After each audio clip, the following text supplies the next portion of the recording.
പരിശുദ്ധ നാമം ഈ അനുഗ്രഹീതമായിരിക്കുന്ന രാത്രിയിൽ വാഴ്ത്തപ്പെടുമാറാകട്ടെ. ദൈവവചനവുമായി നിങ്ങളുടെ മധ്യത്തിൽ നിൽക്കുവാൻ സർവകൃപാലുവായ കർത്താവ് സാവകാശം നൽകിയതോർത്ത് ഞാൻ ദൈവത്തിന് മഹത്വം അർപ്പിക്കുകയും ഈ ആത്മീയ ശുശ്രൂഷയ്ക്കായി എന്നെ ക്ഷണിച്ച ബഹുമാന്യ ദൈവഭൃത്യൻ ഈ സ്ഥലത്ത് ആത്മീയ ശുശ്രൂഷകളിൽ വളരെ ദീർഘവീക്ഷണത്തോടുകൂടെ പ്രതിസന്ധികളുടെയും പോരാട്ടങ്ങളുടെയും നടുവിൽ കർത്താവിനെ സേവിക്കുന്ന കർത്താവിൻ്റെ ദാസൻ പാസ്റ്റർ ജോർജ് തോമസ്, അദ്ദേഹത്തിൻ്റെ കുടുംബം, ഈ ആത്മീയ ശുശ്രൂഷയ്ക്ക് അധ്യക്ഷം വഹിക്കുന്ന ദൈവഭൃത്യൻ, പ്രാർത്ഥനാപൂർവം ഞങ്ങളെ കേൾക്കുന്ന ബഹുമാനപ്പെട്ട സദസ്, എല്ലാവർക്കും പുനരാഗമിപ്പാൻ തുടങ്ങുന്ന കർത്താവായ യേശു ക്രിസ്തുവിൻ്റെ ധന്യ തിരുനാമത്തിൽ എൻ്റെ സ്നേഹവന്ദനങ്ങൾ. ദൈവവചനവുമായി നിങ്ങളുടെ മധ്യത്തിൽ വീണ്ടും ആയിരിക്കാൻ സർവകൃപാലുവായ കർത്താവ് അവസരമൊരുക്കിയത് ജീവിതത്തിൻ്റെ ഭാഗ്യമായി കരുതുന്നു. ഇന്ന് രാത്രി, ഈ കടശി രാത്രി, ദൈവാത്മാവ് നമ്മോട് സംസാരിക്കുന്ന രാത്രിയാണ്. ഒരു വർഷം നമ്മളെ വിട്ട് കടന്നു പോകാൻ തുടങ്ങുന്നു. വളരെ പ്രാർത്ഥനയോടും ആത്മഭാരത്തോടും കൂടെ ക്രമീകരിച്ച സുവിശേഷ യോഗത്തിൻ്റെ കടശി മിനിറ്റുകളിലേക്ക് നമ്മൾ അടുത്തു വരികയാണ്. ഈ രാത്രി ഇവിടെ കടന്നു വന്നിരിക്കുന്ന ദൈവമക്കൾക്ക് എല്ലാവർക്കും അറിയാം, കേവലം വിരലിലെണ്ണാവുന്ന ചില ദിവസങ്ങൾ കൂടെ കഴിഞ്ഞാൽ 2019 നമ്മെ വിട്ട് എന്നേക്കുമായി മറവിയിലേക്ക് മാറുകയാണ്. 2020 എന്തെല്ലാം ദുരന്തങ്ങൾ നമ്മെ കാത്തിരിപ്പുണ്ട് എന്ന് നമുക്കറിയില്ല. എന്തെല്ലാം ഭീകര സംഭവങ്ങൾ 2020 നമ്മെ കാത്തിരിക്കുന്നു നമുക്കറിയില്ല. എന്നാൽ ഒരു കാര്യം നമുക്കറിയാം, 2020 നിയന്ത്രിക്കുന്നവൻ നമ്മുടെ വലങ്കരത്തിന് പിടിച്ചിട്ടുണ്ട്. അവൻ അറിയാതെ ഇവിടെ ഒന്നും സംഭവിക്കയില്ല എന്ന് തിരിച്ചറിയുന്ന ദൈവമക്കൾ അവൻ്റെ സാന്നിധ്യം അറിയുമ്പോഴൊക്കെ അവന് കൊടുക്കുന്ന നന്ദി പ്രകടനമാണ് ആരാധന. അകത്തളയ്ക്കുന്ന ഒരു ദൈവപൈതലിന് ദൈവസന്നിധിയിൽ വാപൂട്ടിയിരിക്കാൻ കഴിയുകയില്ല. അവർ പ്രാപിച്ച ദൈവകൃപയോടെ സ്ഥലകാലപരിതസ്ഥിതികൾക്ക് അതീതമായി കർത്താവിനെ ആരാധിക്കും. ഇന്ന് രാത്രി മേഘം പോലെ മൂടുന്ന ദൈവത്തിൻ്റെ തേജസ് ഈ യോഗത്തിന് മീതെ നിഴൽ വിരിച്ചിരിക്കുന്ന രാത്രിയിൽ കൃപ ലഭിച്ച ദൈവമക്കളുടെ നാവിൽ പ്രാർത്ഥനയുടെ ശബ്ദം ഉയരട്ടെ. രണ്ടാമതൊരു കാര്യം ഓർത്തില്ലെങ്കിലും സ്വന്തം കാലുകൊണ്ട് നടന്നു വരാൻ ദൈവം നമ്മുടെ കാലുകൾക്ക് ബലം നൽകിയത് കൊണ്ട്, രണ്ടാമതൊരു കാര്യം ഓർത്തില്ലെങ്കിലും സ്വന്തം കൈകൊണ്ട് തലമുടി ചെയ്യാൻ ദൈവം നമ്മുടെ കൈകൾക്ക് ബലം നൽകിയതോർത്ത് എൻ്റെ മുൻപിലിരിക്കുന്ന ദൈവമക്കളെ പിന്നോട്ട് തിരിഞ്ഞു നോക്കി ദൈവത്തിൻ്റെ കരുതലിനെ സ്തോത്രം ചെയ്യുന്ന രാത്രിയായി രാത്രി തീരണം. ദൈവത്തിന് സ്തോത്രം. എല്ലാ പ്രിയപ്പെട്ടവരിൽ നിന്നും പ്രാർത്ഥനയുടെ ശബ്ദം ഉയരട്ടെ. കർത്താവെ, ഒരു വർഷം ഞങ്ങളെ വിട്ട് പിന്നിടുമ്പോൾ നിന്റെ കൃപയ്ക്കായി നന്ദി എന്ന് പറയാൻ ഇന്ന് രാത്രി നമ്മുടെ ശബ്ദം കർത്തൃസന്നിധിയിൽ ഉയരട്ടെ. ദൈവത്തിന് സ്തോത്രം. ഇടത്തും വലത്തും ഇരിക്കുന്നവർ മൗനമായിരുന്നാലും, മുൻപിലും പുറകിലും ഇരിക്കുന്ന ആളുകൾ മൗനമായിരുന്നാലും, പ്രാർത്ഥിക്കുന്ന ആത്മനിറവ് പ്രാപിച്ച ഒരു ദൈവപൈതലിന് കർത്തൃസന്നിധിയിൽ മൗനമായിരിക്കാൻ കഴിയുകയില്ല. അവർ വാ തുറന്ന് പറയും, നന്ദി കർത്താവേ, നന്ദി, നന്ദി, നന്ദി. നടത്തിയ വിധങ്ങൾക്കായി നന്ദി എന്ന് പറയാൻ നമ്മുടെ നാവുകൾ സ്തോത്രത്തോടെ ചലിക്കണം. ഞാൻ പറയട്ടെ, 335 ഗ്രാം തൂക്കമുള്ള, മുഷ്ടിയുടെ വലിപ്പമുള്ള ഹാർട്ട് എന്ന ഒരു കൊച്ചു പമ്പ് ഇടനെഞ്ചിലിരുന്ന് ഇടവിടാതെ ഇടിക്കുന്നത് കൊണ്ടാണ് നമ്മൾ ഇവിടെ നിന്ന് സ്തോത്രം പറഞ്ഞുകൊണ്ടിരിക്കുന്നത്.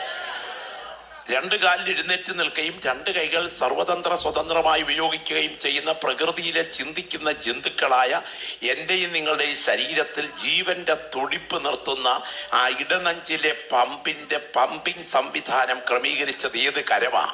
അത് മറ്റാരുമല്ല, ഇന്ന് രാത്രി നാം സ്തോത്രം പറഞ്ഞ് ആരാധിക്കുന്ന കർത്താവിൻ്റെ കരമാണ്. കുശവന്റെ വീട്ടിലോട്ട് ചെല്ലുമ്പോൾ മരത്തിന്റെ ചുവട്ടിൽ ഉണങ്ങാൻ വെച്ചിരിക്കുന്ന കുടത്തിനകത്ത് കൈയിട്ട് തപ്പിയിട്ട് ഇതിനകത്ത് കുശവൻ ഇല്ലാത്തതിനാൽ കുശവൻ എന്ന ഒരാൾ ജീവിച്ചിരിപ്പില്ല, ഈ കലം സ്വാഭാവികമായി ഇങ്ങനെ ഉണ്ടായി വന്നതാണ് എന്നൊരാൾ പറഞ്ഞാൽ അവനെ മാനസിക രോഗാശുപത്രിയിൽ തന്നെ ചികിത്സിക്കണം. എടാ, കുശവനാണെങ്കിൽ കുശവൻ കുടത്തിനകത്തല്ല, കുശവൻ കുടത്തിന് അതീതനാണ്. അങ്ങനെയാണെങ്കിൽ പ്രപഞ്ച സൃഷ്ടിതാവായ മഹാദൈവം ഈ പ്രകൃതിക്കകത്തല്ല, ഈ പ്രകൃതിക്ക് അതീതനാണ്.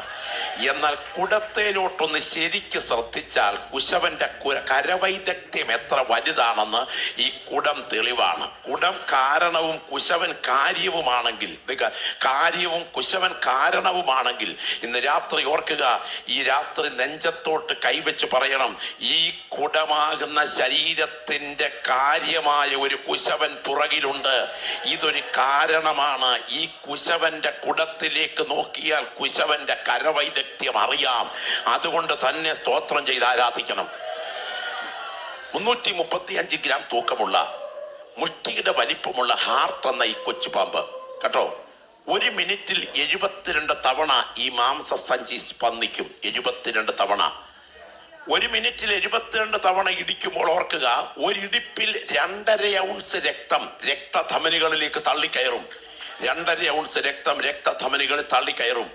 ശരീരത്തിൽ തലച്ചോറ് മുതൽ കാൽപാദം വരെയുള്ള സകല നേർവുകളെയും ഒരുപോലെ വലിച്ചങ്ങ് നീട്ടിവെച്ചാൽ ഈ ഭൂമിയെ, പച്ചപ്പട്ട് വിരിച്ചതുപോലെയുള്ള ഈ ഭൂമിയെ, 39,000 മൈൽ ചുറ്റളവും 40,000 മൈൽ ക്രോസ് അളവുമുള്ള ഈ ഭൂമിയെ 2 ആവർത്തിയിലധികം ചുറ്റാനുള്ള നീളമുള്ള ദൈർഘ്യമുള്ള നേർവുകൾ ഇതിനകത്ത് ചുരുട്ടി വെച്ചിട്ടുണ്ടെന്നുള്ളതാണ് കണക്ക്. ഞാൻ ഇന്ന് രാത്രി ചോദിക്കുന്നു, ഭൂമിയെ 2 വട്ടം ചുറ്റാനുള്ള നീളമുള്ള പൈപ്പിനകത്തുകൂടെ ഒരു പമ്പിംഗ് സിസ്റ്റം സംവിധാനം ചെയ്യാൻ മനുഷ്യനെ കൊണ്ട് പറ്റിയിട്ടുണ്ടോ? പറ്റിയിട്ടില്ല. ഞാൻ ചോദിക്കട്ടെ, എത്ര നാളായി ഇടിക്കുന്നു? സ്തോത്രം, എത്ര നാളായി ഇടിക്കുന്നു? അമ്മയുടെ ഗർഭപാത്രത്തിന്റെ ഭിത്തിയിൽ ഒരു പൊട്ടായി പറ്റിപ്പിടിച്ച് ചില ആഴ്ചകൾക്കുള്ളിൽ ഈ ജീവന്റെ തുടിപ്പ് തുടങ്ങിയതാ. കല്ലറയിലേക്ക് പോകുന്നതിന്റെ ചില മണിക്കൂറുകൾക്ക് അവസാനം ഈ തുടിപ്പ് അവസാനിക്കേണ്ടതാ. അങ്ങനെയാണെങ്കിൽ 1 മിനിറ്റിൽ 72 തവണ ഇടിച്ചാൽ 1 മണിക്കൂറിൽ എത്ര തവണ ഇടിക്കും? സ്തോത്രം, 1 ദിവസം എത്ര തവണ ഇടിക്കും? കാൽക്കുലേറ്റ് ചെയ്ത് നോക്കിയോ. 70 വയസ്സ് പ്രായമുള്ള ഒരാൾ ഇതിനകത്തിരിപ്പുണ്ടെങ്കിൽ ഈ ഹാർട്ട്, നിന്റെ ഇടനെഞ്ചിനകത്ത് ആ ഹൃദയം ഇല്ലേ, കുറഞ്ഞ പക്ഷം 250 കോടി വട്ടം ഇടിച്ചു കഴിഞ്ഞു. 250 ലക്ഷമല്ല, 250,000 അല്ല, 250 കോടി വട്ടം ഇടിച്ചു കഴിഞ്ഞു 70 വയസ്സുകൊണ്ട്. അങ്ങനെയാണെങ്കിൽ എന്തോ പമ്പായി പമ്പല്ലേ? സ്തോത്രം, ഹല്ലേലൂയ.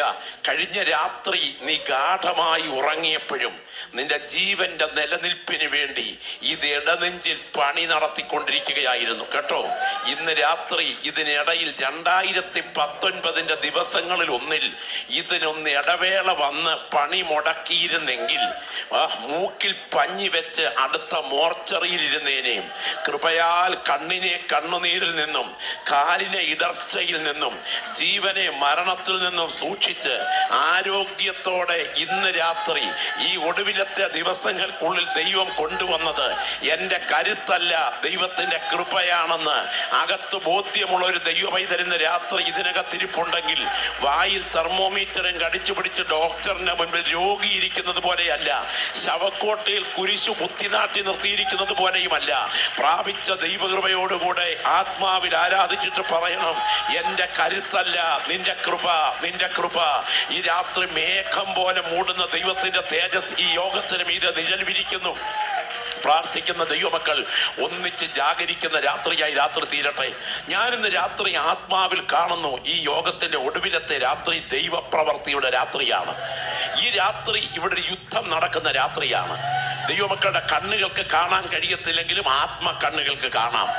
എക്സ്റേയുടെ ദൃഷ്ടി, റേസുകൾ കാണാൻ എൻ്റെ കണ്ണിന് ശക്തിയില്ലെങ്കിലും, അൾട്രാ വയലറ്റ് റേസുകൾ കാണാൻ എൻ്റെ കണ്ണിന് ശക്തിയില്ലെങ്കിലും, ഇൻഫ്രാറെഡ് റേസുകൾ കാണാൻ എൻ്റെ കണ്ണിന് ശക്തിയില്ലെങ്കിലും, ഇന്ന് രാത്രി പറയാം, എൻ്റെ കണ്ണിന് കാണാൻ കഴിയാത്തൊരു ആത്മലോകം ഇതിന്റെ പുറകിലുണ്ട്.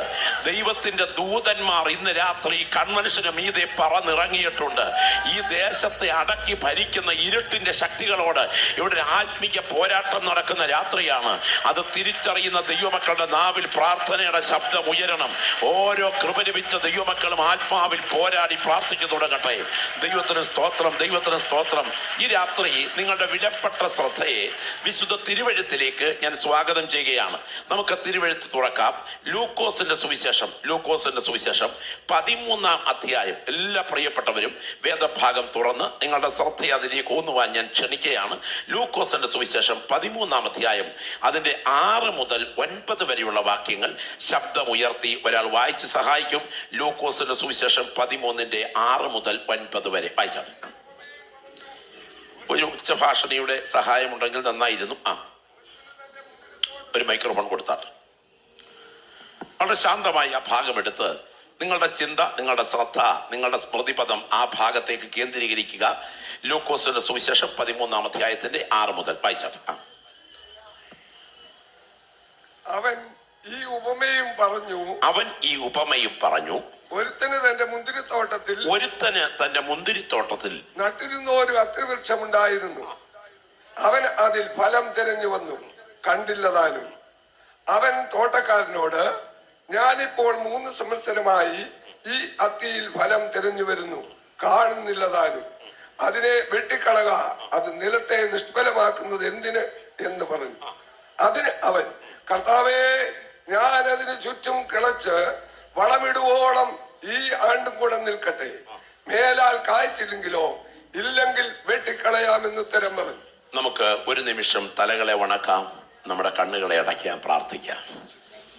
മേലാൽ കായ്ച്ചെങ്കിലോ ഇല്ലെങ്കിൽ വെട്ടിക്കളയാം എന്ന് പറഞ്ഞു. ആ വലത് കരങ്ങൾ ഉയർത്തിപ്പിടിച്ച് ശബ്ദമുയർത്തി എല്ലാവരും പ്രാർത്ഥിക്കാൻ തുടങ്ങിക്കാട്ടെ. Glory, hallelujah, hallelujah, hallelujah.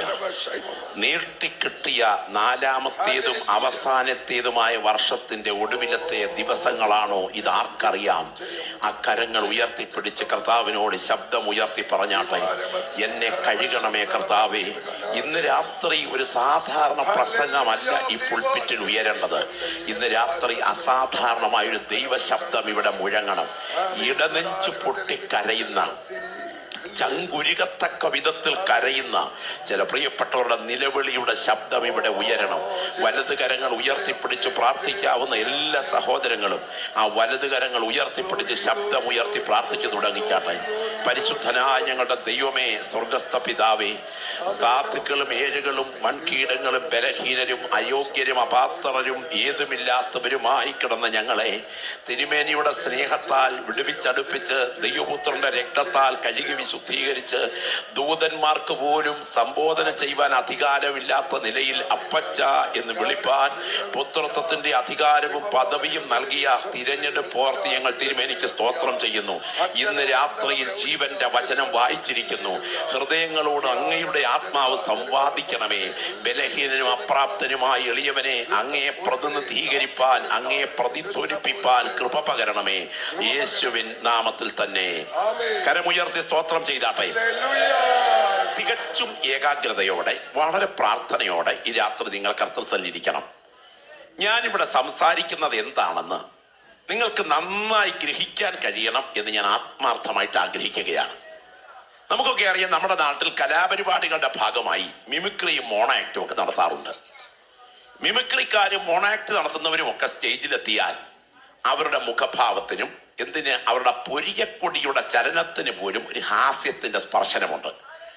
1.5 മണിക്കൂർ ഒരു മിമിക്രി ആർട്ടിസ്റ്റിന്റെ കോപ്രായങ്ങൾ കണ്ട് അതിനു മുൻപിൽ കുടഞ്ഞിട്ട് ചിരിക്കുന്ന ആളുകൾ ആസ്വദിച്ച് വീട്ടിൽ പോയി കഴിഞ്ഞാലും ഉറക്കത്തിനിടയിലും ഓർത്തോർത്ത് ചിരിക്കുമെന്ന വയ്പ്. സ്തോത്രം. ഇതുപോലെ ആത്മീയ ശുശ്രൂഷയിലെ മിമിക്രി ആർട്ടിസ്റ്റുകളും ആത്മലോകത്തിൽ കുറവല്ല. എന്നാൽ ഇന്ന് രാത്രി നിങ്ങളുടെ നടുവിൽ ഒരു മിമിക്രി ആർട്ടിസ്റ്റായി നിൽക്കാനല്ല ദൈവം എന്നെ അയച്ചത്. നിങ്ങൾ ചിരിച്ചെഴുന്നേൽക്കണം എന്നല്ല ദൈവം ആഗ്രഹിക്കുന്നത്, നിങ്ങൾ കരഞ്ഞെഴുന്നേൽക്കണമെന്നാണ് ദൈവം ആഗ്രഹിക്കുന്നത്. ഈ രാത്രി നിങ്ങൾ കിടന്നുറങ്ങുന്ന കിടപ്പറ നിങ്ങളുടെ മരണയറയായി മാറിയാൽ, നിങ്ങളുടെ കണ്ണ് തുറന്നാൽ നിങ്ങൾ നിത്യതയിലാകത്തക്ക വിധം നിങ്ങളെ ഒരുക്കിയെടുക്കുന്ന രാത്രിയായി രാത്രി തീർക്കാനാണ് ദൈവാത്മാവ് ഞങ്ങളെ ഇവിടെ അയച്ചിരിക്കുന്നത്. അങ്ങനെയാണെങ്കിൽ ഇന്ന് രാത്രി നിങ്ങളോട് ദൈവം വ്യക്തിപരമായി ഇടപെടട്ടെ എന്ന് ഞങ്ങൾ പ്രാർത്ഥിക്കുന്നു. ഈ സൂചിക്കുഴയിൽ നൂല് കയറ്റുമ്പോൾ സഹോദരിമാർക്ക്, വിശേഷിച്ച് തയ്യൽക്കാർക്കുള്ള ഒരു ഏകാഗ്രതയുണ്ട്. ഇതുപോലെ വേണം കർത്തൃസ്ഥലിൽ ഇരിക്കാൻ എന്ന് ഞാൻ ഉപമയിലൂടെ അങ്ങ് പറയുകയാണ്. അതുകൊണ്ട് ഈ കാര്യം നിങ്ങളുടെ മനസ്സിൽ നന്നായി പതിയുവാനായിട്ടിടയാകട്ടെ. നമ്മുടെ വാഴ്ത്തപ്പെട്ട കർത്താവ് ചരിത്ര പ്രസിദ്ധമായ പ്രാവചനിക പ്രസക്തിയുള്ള ഭാവികാല പ്രവചനങ്ങളോട് വലിയ ബന്ധമുള്ള ഒരു ഗൗരവമേറിയ ഉപമ തന്റെ ശിഷ്യന്മാരുടെയും സദൃശ്യ ശ്രോതാക്കളുടെയും നടുവിൽ അവതരിപ്പിക്കുകയാണ്. ആ അവതരിപ്പിക്കുന്ന ഉപമയുടെ പശ്ചാത്തലം എന്ന് പറയുന്നത്, ആ ഉപമ ഒരു അത്തിവൃക്ഷത്തിന്റെ ഉപമയാണ്. ആ ഉപമ ഫലം കായ്ക്കാത്ത അത്തിക്ക് വന്ന പ്രത്യാഘാതത്തിന്റെ ചിത്രം പരിശുദ്ധാത്മാവ് രേഖപ്പെടുത്തിയിരിക്കുകയാണ്. ഈ വേദഭാഗത്തിൽ നിന്നുകൊണ്ട് ഫലം കായ്ക്കുവാൻ ഒരു ക്ഷണത്തോടൊപ്പം തന്നെ നമ്മളുടെ ഒരു വർഷം നമ്മളെ വിട്ട് പിരിയുന്ന സമയത്ത് മാനസാന്തരത്തിന് ദൈവം അനുവദിച്ച കരുണയുടെ കാലങ്ങൾ തീരാറായി എന്നൊരു തിരിച്ചറിവിലേക്ക് പരിശുദ്ധാത്മാവ് ഈ സദസ്സിനെ കൊണ്ടുവരുവാനായിട്ട് ആഗ്രഹിക്കുന്നു. ഒരിക്കൽ കൂടെ ഞാൻ എൻ്റെ സന്ദേശത്തിന്റെ തലക്കെട്ട് ആവർത്തിക്കട്ടെ. മാനസാന്തരത്തിന് ദൈവം അനുവദിച്ച കരുണയുടെ കാലങ്ങൾ അവസാനിക്കുന്നതിന് മുൻപ് ഫലം കായ്ക്കാൻ ഒരുങ്ങുന്ന രാത്രിയായി ഇന്ന് രാത്രി തീരണം. ഈ അത്തിയിലേക്ക് എൻ്റെ ശ്രോതാക്കളുടെ ശ്രദ്ധയെ ക്ഷണിക്കുകയാണ്. ഈ അത്തിയെ നിങ്ങൾ ഒന്ന് പരിചയപ്പെടുക. അതിൻ്റെ 13-ാമത്തെ വാക്യം. ഈ അത്തിക്ക് 7 പ്രത്യേകതകളുള്ള അത്തിയാണ്. ഈ സാധാരണ അത്തിയല്ല ഇത് 7 പ്രത്യേകതകൾ ഉള്ള അത്തിയാണ്. ഒന്ന്, ഇതിൻ്റെ 6-ാമത്തെ വാക്യം. അവൻ ഈ ഉപമയും പറഞ്ഞു, ഒരുത്തന് തന്റെ മുന്തിരിത്തോട്ടത്തിൽ നട്ടിരുന്നൊരു അത്തിവൃക്ഷം ഉണ്ടായിരുന്നു. ശ്രദ്ധിക്കുക, ഈ അത്തി സാധാരണ അത്തിയല്ല, ഇത് ഒഴുകിക്കയറി വന്നതല്ല, ഇതിനെ പാട്ടത്തിന് പിടിച്ചതല്ല, ഇതിനെ ചിട്ടിക്കെടുത്തതല്ല, ഇതിനെ ഒറ്റയ്ക്ക് പിടിച്ചതല്ല, ഇതിനെ നട്ടു വളർത്തി പദവി നൽകിയതാണ്. ഇത് നിൽക്കുന്നത് മുന്തിരിത്തോട്ടത്തിനകത്താണ്. മുന്തിരി ആത്മീയ നിലവാരത്തിന്റെ സൂചനയാണെങ്കിൽ, അത്തി രാഷ്ട്രീയ നിലവാരത്തിന്റെ സൂചനയാണെങ്കിൽ, ഇത് മുന്തിരിത്തോട്ടത്തിനകത്ത് നടപ്പെട്ടിരിക്കുന്നു. ഇത് സാധാരണയല്ല, ഇത് പദവി നൽകി ആക്കി വയ്ക്കപ്പെട്ടിരിക്കുകയാണ്. ഞാനൊരു ദൂത് ഇന്ന് രാത്രി വിളിച്ചു പറയട്ടെ, നിന്റെ ഭൗതികത്തിന്റെ നിലനിൽപ്പ് നിന്റെ ആത്മീയത്തിന്റെ നിലനിൽപ്പിന് അടിയിൽ വേരോടി നിൽക്കണം. സ്തോത്രം. അതിന്റെ ആത്മീയതയുടെ അടിത്തറ തകർന്നാൽ അധികം താമസിക്കാതെ നിന്റെ ഭൗതികതയുടെ അടിത്തറ തകരും. സ്തോത്രം. യേശു ക്രിസ്തുവിനെ ക്രൂശിച്ചുകൊണ്ട് യഹൂദന്റെ ആത്മീയത്തിന്റെ അടിത്തറ തകർന്നു. അടുത്ത 70-70 ഈ ടൈറ്റസിന്റെ ആക്രമണത്തിൽ അവരുടെ ഭൗതികത്തിന്റെ അടിത്തറയെ ദൈവം തകർത്തു. നിന്റെ ആത്മീയത കൃപയിലാണെങ്കിൽ നിന്റെ ഭൗതികതയെ നിലനിർത്താൻ കഴിവുള്ള ഒരു കരവും ഇതിന്റെ പുറകിൽ ചലിച്ചുകൊണ്ടിരിക്കുകയാണ്. ഈ അത്തിയിലേക്ക് നിങ്ങൾ ശ്രദ്ധിക്കണം. ഈ അത്തി സാധാരണ അത്തിയല്ല, ഈ അത്തി പദവി നൽകി മാനിച്ച് കൊണ്ടുവന്ന നട്ടയത്തിയാണ്. ഇത് ഒഴുകിക്കയറി വന്നതല്ല. ഇത് ദൈവത്തിന് സ്തോത്രം, കാക്കച്ചുണ്ടിൽ നിന്ന് വീണ ഒരു ആഞ്ഞിലിക്കുരുവിൽ നിന്നും കിളിർത്തു വന്ന ഒരു വടവൃക്ഷത്തിന്റെ ഭാഗമല്ല. ഇത് പ്രളയകാലത്ത് ഒഴുകി വന്ന് അത് കരയ്ക്കടിഞ്ഞു വളർന്നതല്ല. ഇതൊരു മനുഷ്യൻ കൃത്യ ലക്ഷ്യത്തോടുകൂടെ കൊണ്ടുവന്ന് അത് പലസ്തീൻ നാട്ടിന്റെ കാർഷിക പശ്ചാത്തലത്തിൽ മനോഹരമായ മുന്തിരിത്തോട്ടത്തിനടുത്ത് തടമെടുത്ത് നട്ടു വളർത്തിയതാണ്. അങ്ങനെയാണെങ്കിൽ ഇത് സാധാരണ അത്തിയല്ല, ഇത് പദവിയുള്ള അത്തിയാണ്. ഇന്ന് പകലൊരു വചനം, ഞാൻ രാത്രിയിൽ ഒരു വചനം ഞാൻ നിങ്ങളോട് പറയുമ്പോൾ വിശ്വസിക്കുന്ന ദൈവമക്കൾ ആമേൻ പറയണം. ഞാൻ ഇരിക്കുന്നതും എഴുന്നേൽക്കുന്നതും നീ അറിയുന്നു. എന്റെ നടപ്പും കിടപ്പും നീ ശോധന ചെയ്യുന്നു. എന്റെ വഴികളൊക്കെയും നിനക്ക് മനസ്സിലായിരിക്കുന്നു. നീ അറിയാതൊരു വാക്കും എന്റെ നാവിന്മേൽ ഇല്ല. നീ മുൻപും പിൻപും എന്നെ അടച്ചു, നിന്റെ കൈ എന്റെ മേൽ വെച്ചിരിക്കുന്നു. ഈ പരിജ്ഞാനം എനിക്ക് അത്യത്ഭുതമാകുന്നു. അതെനിക്ക് ഗ്രഹിച്ചു കൂടാതെ വണ്ണം ഉന്നതമായിരിക്കുന്നു. നിന്റെ ആത്മാവിനെ ഒളിച്ച് ഞാൻ എവിടേക്ക് പോകും? തിരുസന്നിധി വിട്ട് ഞാൻ എവിടേക്ക് ഓടും? ഞാൻ സ്വർഗത്തിൽ കയറിയാൽ നീ അവിടെയുണ്ട്. ഞാൻ ഉഷസ്സിൽ ചിറക് ധരിച്ച് സമുദ്രത്തിന്റെ അറ്റത്തി എന്ന് പാർത്താൽ അവിടെയും നിന്റെ കൈ എന്നെ നടത്തും. ഇരുട്ടെന്നെ മൂടിക്കളയട്ടെ, വെളിച്ചമെന്നെ ചുറ്റും രാത്രിയായി തീരട്ടെ എന്ന് പറഞ്ഞാൽ ഇരുട്ട് പോലും നിനക്ക് മറവായിരിക്കയില്ല. രാത്രി പകൽ പോലെ പ്രകാശിക്കും. ഇരുട്ടും വെളിച്ചവും നിനക്ക് ഒരുപോലെ തന്നെ. നീ അല്ലോ എന്റെ അന്തരംഗങ്ങളെ നിർമ്മിച്ചത്. എന്റെ അമ്മയുടെ ഉദരത്തിൽ നീ എന്നെ മെടഞ്ഞു. സ്തോത്രം ചെയ്ത ദൈവമൈതലേ, ഈ രാത്രി ഇവിടെ നിന്ന് പുറകോട്ടൊന്ന് തിരിഞ്ഞു നോക്കണം. അമ്മയുടെ ഗർഭപാത്രത്തിന്റെ ഭിത്തിയിൽ നിന്നെ ദൈവമാണ് മെനഞ്ഞു വെച്ചത്. ഒരു കൊട്ട മെടയുന്നത് പോലെ, ഒരു ഓല നെയ്തെടുക്കുന്നത് പോലെ സർവശക്തന്റെ കരം നിന്നെ മെനയുകയായിരുന്നു. മാത്രമല്ല, നിയമിക്കപ്പെട്ട നാളുകൾ ഒന്നുമില്ലാതെ ഇരുന്നപ്പോൾ ഇവയെല്ലാം നിന്റെ പുസ്തകത്തിൽ എഴുതിയിരുന്നു. ഇന്ന് രാത്രി ഇത് ഓർത്താൽ ദൈവത്തെ മഹത്വപ്പെടുത്താതിരിക്കാൻ കഴിയുകയില്ല. ഇത് ഒഴുകി കയറി വന്നതല്ല, ഇതിനെ പാട്ടത്തിന് പിടിച്ചതല്ല, ഇതിനെ ചിട്ടിക്കെടുത്തതല്ല, ഇതിനെ ഒറ്റയ്ക്ക് പിടിച്ചതല്ല, ഇത് കാക്കച്ചുണ്ടിൽ നിന്ന് വീണ് വളർന്നതല്ല, ഇത് പ്രളയകാലത്ത് മല സൈഡിൽ വന്നടിഞ്ഞതല്ല, ഇതിനെ മുൻനിർണയിച്ചു കൊണ്ടുവന്നതാണ്. നീ എവിടെ ജനിക്കണം? നിന്റെ മാതാപിതാക്കൾ ആരായിരിക്കണം? നിന്റെ വളർച്ചയുടെ ഘട്ടങ്ങൾ എങ്ങനെ തുടരണം? നിന്റെ വിദ്യാഭ്യാസ യോഗ്യത എവിടെ എത്തണം?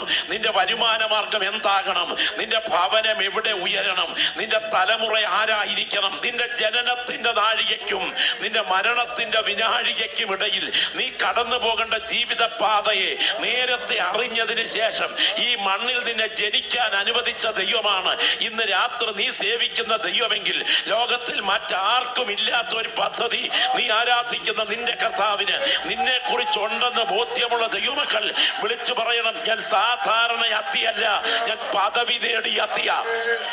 Glory glory glory. ഇസഹാക്കിന്റെ അന്ധതയുടെ പുറകിൽ ഒരു കരം ചലിച്ചെങ്കിൽ, എസ്തേറിന്റെ അനാഥത്വത്തിന്റെ പുറകിൽ ഒരു കരം ചലിച്ചെങ്കിൽ, രൂത്തിന്റെ കുടുംബ തകർച്ചയുടെ പുറകിൽ ഒരു കരം ചലിച്ചെങ്കിൽ, നവോമിയുടെ കയ്പിന്റെ പുറകിൽ ഒരു കരം ചലിച്ചെങ്കിൽ, ഇയ്യോബിന്റെ ശോധനയുടെ പുറകിൽ ഒരു കരം ചലിച്ചെങ്കിൽ, നിനക്കെതിരെ വന്നിട്ടുള്ള പ്രതികൂലങ്ങൾക്ക് നടുവിൽ നിന്നെ ഇരുട്ടിന്റെ കരങ്ങളിൽ വിട്ടുകൊടുക്കാതെ ഒരു മന്ത്രപ്രയോഗത്തിനും ക്ഷുദ്രവാദത്തിനും ഒരു ആഭിചാരത്തിനും ഒരു ഏലസിനും തകിടിനും ഒരു ആവാഹിച്ചുവിട്ട ദുരാത്മ വ്യാപാരത്തിനും നിന്നെ തകർക്കാൻ അനുവദിക്കാതെ എന്റെ ദൈവം മതിൽ കെട്ടി പരിപാലിച്ച ദൈവത്തിന്റെ കരുതൽ തിരിച്ചറിയുന്ന ദൈവമക്കൾ വിളിച്ചു പറയണം, ഈ അത്തി സാധാരണ അത്തിയല്ല, ഇത് തടമെടുത്ത് മതിൽക്കെട്ടിനകത്ത് വളർത്തിയ ആ പദവിയുള്ള അത്തിയാണ്. ഇനി മാത്രമല്ല, അവിടെ അടുത്ത പ്രയോഗം ശ്രദ്ധിക്കുക. ഈ അത്തിയുടെ പദവിയാണ് ഒന്നാമത് ഞാൻ പറഞ്ഞത്. രണ്ട്, ഈ അത്തിയുടെ സ്ഥാനം. മുന്തിരി തോട്ടത്തിൽ നട്ടിരുന്ന ഒരു അത്തിവൃക്ഷം. കരങ്ങളൊന്ന് ഉയർത്തി കർത്താവിന് സ്തോത്രം ചെയ്യാമോ? ഞാൻ ഈ പറയുന്നത് നിങ്ങളുടെ മനസ്സിലേക്ക് ആകുന്നുണ്ടെന്നാണ് എന്റെ ചിന്ത. ദൈവത്തിന് സ്തോത്രം. ഈ രാത്രി വിവേചിച്ചറിയാൻ നമ്മുടെ കണ്ണൊന്ന് തുറക്കണം. നമ്മൾ ഇന്ന് രാത്രി സാധാരണക്കാരാകരുത്, നമ്മൾ ഇന്ന് രാത്രി വിലയിരുത്തുന്നവരായിരിക്കണം. പരിശുദ്ധാത്മാവ് രാത്രി നിങ്ങളോട് പറയുന്നത്, നിങ്ങൾ നിങ്ങളുടെ ജീവിതത്തെ വിലയിരുത്താനായിട്ട് ക്ഷണിക്കപ്പെട്ടിരിക്കുകയാണ്. നമ്മൾ പലപ്പോഴും മറ്റുള്ളവരെ നോക്കിയാണ് നമ്മളെ വിലയിരുത്തുന്നത്. ഒരാൾ പറഞ്ഞു, അമേരിക്കയിൽ കറണ്ട് പോയാൽ ഉടൻ തന്നെ ഇലക്ട്രിസിറ്റി ഓഫീസിന്റെ പ്രധാനപ്പെട്ട ജനറേറ്റിംഗ് ഓഫീസിലേക്ക് വിളിച്ചവർ ചോദിക്കും, എന്താ കറണ്ട് പോയതിന്റെ കാര്യമെന്ന്. ജപ്പാനിൽ കറണ്ട് പോയാൽ അവർ അവരുടെ ഫ്യൂസ് അതെ ആ ബോക്സ്, ആ പ്രധാനപ്പെട്ട ബോക്സ് സിസ്റ്റം തുറന്നു നോക്കും, ഇതിനകത്ത് ഫ്യൂസ് പോയിട്ടുണ്ടോ എന്ന്. എന്നാൽ കേരളത്തിൽ കറണ്ട് പോയാൽ ജനലിൽ കൂടെ തലയിട്ട് അടുത്ത വീട്ടിലോട്ട് നോക്കും, അവിടെ ഉണ്ടോ എന്ന്. സ്തോത്രം കേട്ടോ. ഇത്രയേ ഉള്ളൂ. നമുക്ക് മറ്റുള്ളതൊന്നും അന്വേഷിച്ചിട്ട് കാര്യമില്ല. അടുത്തിരിക്കുന്നവരില്ലെങ്കിൽ നമുക്കുമില്ല, സാരമില്ല. ഇത് വിലയിരുത്തലല്ല. ഇന്ന് രാത്രി നിങ്ങൾ ഈ യോഗം കഴിഞ്ഞ് എഴുന്നേറ്റ് പോകുന്നതിന് മുമ്പ് നിങ്ങളെ തന്നെ ഒന്ന് വിലയിരുത്തണം. മഹാന്മാരുടെ ഏറ്റവും വലിയ പ്രത്യേകത, അവർ കൈകെട്ടി കാലും പൂട്ടിയിരുന്ന് ഉറങ്ങുന്നവരല്ല, അവർ അവരവരെ തന്നെ വിലയിരുത്തുന്നവരാണ്. ഇന്ന് രാത്രി യോഗം കഴിഞ്ഞ് എഴുന്നേൽക്കുന്നതിന് മുമ്പ് ഒരു വിലയിരുത്തൽ നടക്കണം. ഒരിക്കൽ മഹാത്മാഗാന്ധി ട്രെയിനിലോട്ട് കയറാൻ തുടങ്ങുന്ന സമയം അദ്ദേഹത്തിന്റെ ഒരു കാലിലെ ചെരുപ്പ് ഈ റെയിൽവേ ട്രാക്കിനിടയിലോട്ട് അങ്ങ് വീണുപോയി. പെട്ടെന്ന് അദ്ദേഹത്തെ തിരക്കി ഒരു വലിയ പറ്റം ആളുകളാണ് വണ്ടിയിലോട്ട് കയറാൻ തുടങ്ങുന്നത്. അപ്പൊ അദ്ദേഹം പറഞ്ഞു, നിക്ക്. എല്ലാവരും ശ്രദ്ധിച്ചു. അദ്ദേഹം ശാന്തമായി കുനിഞ്ഞ് മറ്റേ കാലിലെ ചെരുപ്പെടുത്ത് ആ ട്രാക്കിലേക്ക് വീണ ചെരുപ്പിന്റെ കറക്റ്റ് പൊസിഷനിലേക്ക് ഇട്ടു. ഉടനെ കൂടെയുള്ള ആൾക്കാർ ചോദിച്ചു, അങ്ങെന്തായി കാണിച്ചേ? ഒരു കാലിലെ ചെരുപ്പ് ഊരിപ്പോയി, അപ്പൊ അടുത്ത കാലിലെ ചെരുപ്പൂരി കൃത്യം അതേ പൊസിഷൻ കിട്ടുന്നതിന്റെ കാര്യം എന്താ? അപ്പൊ അദ്ദേഹം പറഞ്ഞു, ഞാൻ ആ പ്രതിസന്ധി ഒന്ന് വിലയിരുത്തി. അപ്പൊ എനിക്ക് മനസ്സിലായി, ഒറ്റ ചെരുപ്പ് കിട്ടിയിട്ട് എനിക്ക് വലിയ പ്രയോജനമൊന്നുമില്ല. ചെരുപ്പില്ലാതെ പോകാൻ എന്നെ കൊണ്ട് പറ്റില്ല. ഇനിയും ട്രാക്കിൽ കിടക്കുന്ന ഒരു ചെരുപ്പ് ഒറ്റയ്ക്ക് ഒരുത്തന് കിട്ടിയാൽ അവനും പ്രയോജനമൊന്നുമില്ല. കിട്ടുകയാണെങ്കിൽ കിട്ടുന്നവന് രണ്ടും കൂടെ കിട്ടട്ടെ എന്ന് വിചാരിച്ചാൽ ഞാൻ ഊരിയ വിട്ടതെന്ന്. നമ്മളെ സംബന്ധിച്ചിടത്തോളം വിലയിരുത്തലൊന്നുമില്ല, പോന്ന പോക്കിനങ്ങ് പോവുക. ഇന്ന് രാത്രി ഈ യോഗത്തിനകത്ത് ഇരിക്കുമ്പോൾ നിങ്ങളെ തന്നെ ഒന്ന് വിലയിരുത്തണം. നിങ്ങൾ ഈ രാത്രി ഇരിക്കുന്ന ഇരിപ്പിൽ കണ്ണൊന്ന് തുറന്ന് ആത്മാവിൽ ശ്രദ്ധിച്ചേ. ഈ അത്തി നിൽക്കുന്ന പൊസിഷൻ കണ്ടോ? ഈ അത്തി മുന്തിരിത്തോട്ടത്തിനകത്ത് നിൽക്കുകയാണ്. സുരക്ഷിതത്വമാണ് ഈ മുന്തിരിത്തോട്ടത്തിനകത്തെ നില. നിന്റെ ജീവനെ തകർക്കാൻ എത്രയോ അനർത്ഥങ്ങൾ 2019 ചങ്കിന് നേരെ വന്നു. എത്രയോ അപകടങ്ങൾ നിന്റെ കൺമുൻപിൽ ഉയർന്നു. അവിടെ ഒന്നും നിന്നെ വിട്ടുകൊടുക്കാതെ പരിപാലിച്ച ദൈവത്തിന്റെ കരുതൽ തിരിച്ചറിഞ്ഞാൽ നിനക്ക് കൈകെട്ടി വാപൂട്ടിയിരിക്കാൻ കഴിയുകയില്ല. പ്രാപിച്ച ദൈവകൃപയോടെ ശബ്ദമുയർത്തി പറയും, നന്ദി കർത്താവേ എന്ന്. Glory, hallelujah, hallelujah. ദൈവത്തിന് മഹത്വം, ദൈവത്തിന് മഹത്വം, ദൈവത്തിന് മഹത്വം, ദൈവത്തിന് മഹത്വം. എത്ര ദൈവമക്കൾ ദൈവത്തിന് സ്തോത്രം ചെയ്യും. എത്ര കൃപ പ്രാപിച്ച ദൈവമക്കൾ ആത്മാവിൽ ആരാധിച്ചൊന്ന് സ്തോത്രം ചെയ്ത് തുടങ്ങും. ദൈവത്തിന് സ്തോത്രം. ഞാനൊരു സംഭവം പറയാം. ഞാൻ ഇന്നേക്ക് ചേർന്ന ആളുകൾക്ക് പുറകിൽ ഏതാണ്ട് 60ാമത്തെ രാത്രിയിൽ സുവിശേഷ യോഗത്തിൽ കണ്ടിന്യൂസ് ആയി പ്രസംഗിച്ചു വരികയാണ്. 60ാം രാത്രിയാണെന്നാണ് എൻ്റെ ഓർമ്മ. മല്ലപ്പള്ളി എന്ന് പറഞ്ഞ സ്ഥലത്ത് IPCയുടെ ഡിസ്ട്രിക്ട് കൺവെൻഷനിൽ പ്രസംഗിക്കുന്നതിന് വേണ്ടി തയ്യാറെടുത്ത് ക്രമീകരണങ്ങളിലൊക്കെ യാത്രയാകാൻ ഞാൻ രാവിലെ ഒരുങ്ങുന്നതിന് മുൻപ് എൻ്റെ വീട് വരെ ചെന്ന് ഒരു 5-6 കിലോമീറ്റർ പാഴ്സണേജിൽ നിന്ന് അകലമുണ്ട്. ചെന്ന് വിവരങ്ങളൊന്ന് അന്വേഷിച്ചതിന് ശേഷം പോരുവാൻ വേണ്ടി ബൈക്കിൽ യാത്ര ചെയ്യുന്നു. ബൈക്കിൽ യാത്ര ചെയ്തുകൊണ്ടിരിക്കുമ്പോൾ എതിർവശത്തുകൂടെ ഇതാ പാഞ്ഞ് ഒരു ലോറി അടുത്ത് വരുന്നു.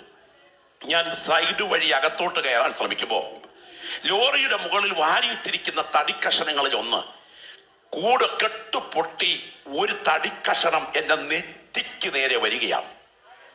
പ്രിയപ്പെട്ടവരെ, ശരിക്കും പറഞ്ഞാൽ ചങ്കിടിച്ചു പോയി. പക്ഷെ സെക്കൻഡ് കൊണ്ട് ആ തടിക്കഷണം ഒഴിഞ്ഞുപോയി. സ്തോത്രം. തൊട്ടില്ല എന്ന മട്ടിൽ, തലയെ തൊട്ടില്ല എന്ന മട്ടിൽ ഒഴിഞ്ഞുപോയി. എന്നെ ആലല പോലെ വറയ്ക്കാൻ തുടങ്ങി. സ്തോത്രം. ദൈവം അപകടത്തിൽ നിന്ന് അത്ഭുതകരമായി വിടുവിച്ചു. കരുതൽ തിരിച്ചറിയുന്ന ദൈവമക്കൾക്ക് ദൈവത്തെ മഹത്വപ്പെടുത്താൻ കഴിയുള്ളൂ. എന്തിനേറെ, ഞാൻ അവിടെ ബൈക്ക് ചവിട്ടിയിട്ട് നേരെ എൻ്റെ വൈഫിനെ വിളിച്ചു. അവൾ പറഞ്ഞു, അച്ഛാ, ഒരു 10 മിനിറ്റ് മുൻപ് മുണ്ടക്കയം പൈക സ്വദേശിയായ ഒരു കർത്തൃദാസനിവിടെ വന്നിരുന്നു. അദ്ദേഹം തലേ രാത്രിയിൽ ഗാഢമായി ഉറങ്ങുമ്പോൾ ഒരു 12 മണി കഴിഞ്ഞ് ഒരു ദർശനം കണ്ടു. റാന്നിയിൽ പാസ്റ്റർ വർഗീസ് എബ്രഹാമിനെ തകർത്ത് കളയേണ്ടതിന് രാവിലെ 10 മണിക്ക് ഒരു അനർത്ഥം ഉയരുന്നു. നീ അവിടെ ചെന്ന് അയാൾക്ക് വേണ്ടി പ്രാർത്ഥിക്കണം. ഇന്ന് രാത്രി നീ പ്രാർത്ഥിക്കണം. എൻ്റെ കരം അനർത്ഥത്തെ ഒഴിവാക്കാൻ പോകുകയാണ്. ഞാൻ ഈ രാത്രി വചനം കേട്ടുകൊണ്ടിരിക്കുന്ന ദൈവദാസന്മാരോട് പറയട്ടെ, നാളെ നടത്താൻ ഇരുട്ടിന്റെ ശക്തികൾ നിനക്ക് നേരെ ഒരുക്കി വെച്ചിരിക്കുന്ന കണികളെ ഇന്ന് രാത്രി ബന്ധിക്കാനുള്ള അധികാരം ദൈവം നിന്റെ നാവിൽ പകർന്നിട്ടുണ്ട് എന്ന് തിരിച്ചറിയുന്നെങ്കിൽ പരിശുദ്ധാത്മാവ് പറയുന്നു, ഉറക്കം നഷ്ടപ്പെടുത്തി ദൈവാത്മാവ് തട്ടി ഉണർത്തുന്നത് നിന്റെ ചില അപകടങ്ങളെ ഒഴിവാക്കാൻ ദൈവാത്മാവ് ഇടപെടുകയാണ്. ദൈവത്തിന് സ്തോത്രം. ആ ദൈവദാസൻ രാവിലെ വന്ന് ഫെയ്ത്തോമിന്റെ എൻട്രൻസിൽ കൊട്ടി അകത്തോട്ട് കയറി വേദപുസ്തകം നെഞ്ചോട് ചേർത്ത് വെച്ച് അന്യഭാഷ പറഞ്ഞ് നടക്കുമ്പോൾ ഞാൻ ആ അനർത്ഥത്തെ അഭിമുഖീകരിച്ചു കൊണ്ടിരിക്കുകയായിരുന്നു. ഈ ദൂതിന്ന് രാത്രിയിൽ കേട്ടുകൊണ്ടിരിക്കുന്നതിന്റെ കൂടെ പറപ്പേ, നിന്റെ ജീവന് നേരെ ഉയർന്ന നിരവധി പോരാട്ടങ്ങൾ നിന്റെ ജീവനെ തൊടാൻ ചങ്കോടടുത്തതാണ്. എന്നാൽ 2019 ദിനങ്ങളിൽ നിനക്ക് കല്ലറയുടെ അവസ്ഥകൾ ഒരുക്കാതെ എന്റെ ദൈവം ഒഴിച്ചു മാറ്റിയത് നിന്റെ കരുത്ത് കൊണ്ടല്ല, മഹാദൈവത്തിന്റെ കൃപ കൊണ്ടാണ് എന്ന് തിരിച്ചറിയുന്നെങ്കിൽ ഈ രാത്രി ഇവിടുന്ന് ആത്മാവിൽ പറയണം, എന്റെ മേൽ പകരപ്പെട്ട ദൈവകൃപ ഓർത്ത് ഞാൻ തിരുമേനിക്ക് സ്തോത്രം ചെയ്യുകയാണ്. ഇത് സാധാരണ അത്തിയല്ല. ഈ അത്തി സാധാരണ അത്തിയല്ല. ഇത് പദവി നൽകി ആക്കി വയ്ക്കപ്പെട്ടിരിക്കുന്ന അത്തി. ഇത് മുന്തിരി തോട്ടത്തിൽ നട്ടു വളർത്തിയിരിക്കുന്ന അത്തി. ഇനിയും ഇതിനൊരു ഉടമസ്ഥനുണ്ട്. അവിടെ എഴുതിയിരിക്കുന്നത്, ഒരുത്തന് തന്റെ മുന്തിരിത്തോട്ടത്തിൽ നട്ടിരുന്ന ഒരു അത്തിവൃക്ഷം ഉണ്ടായിരുന്നു. അങ്ങനെയാണെങ്കിൽ ഇതിനൊരു പദവിയുണ്ട്, ഇതിന് ഒരു സ്ഥാനമുണ്ട്, ഇതിനൊരു ഉടമസ്ഥനുണ്ട്. കരങ്ങളൊന്ന് ഉയർത്തി കർത്താവിന് സ്തോത്രം ചെയ്യാമോ? ചോദിക്കാനും പറയാനും ആളില്ലാത്ത അഗതികളുടെ സംഘമല്ല ഇവിടെ കടന്നു വന്നിരിക്കുന്ന ദൈവമക്കൾ. നിനക്ക് വേണ്ടി വാദിക്കുന്ന ഒരു ഉടമസ്ഥന്റെ കരം നിന്റെ ജീവന്റെ പുറകിലുണ്ട്.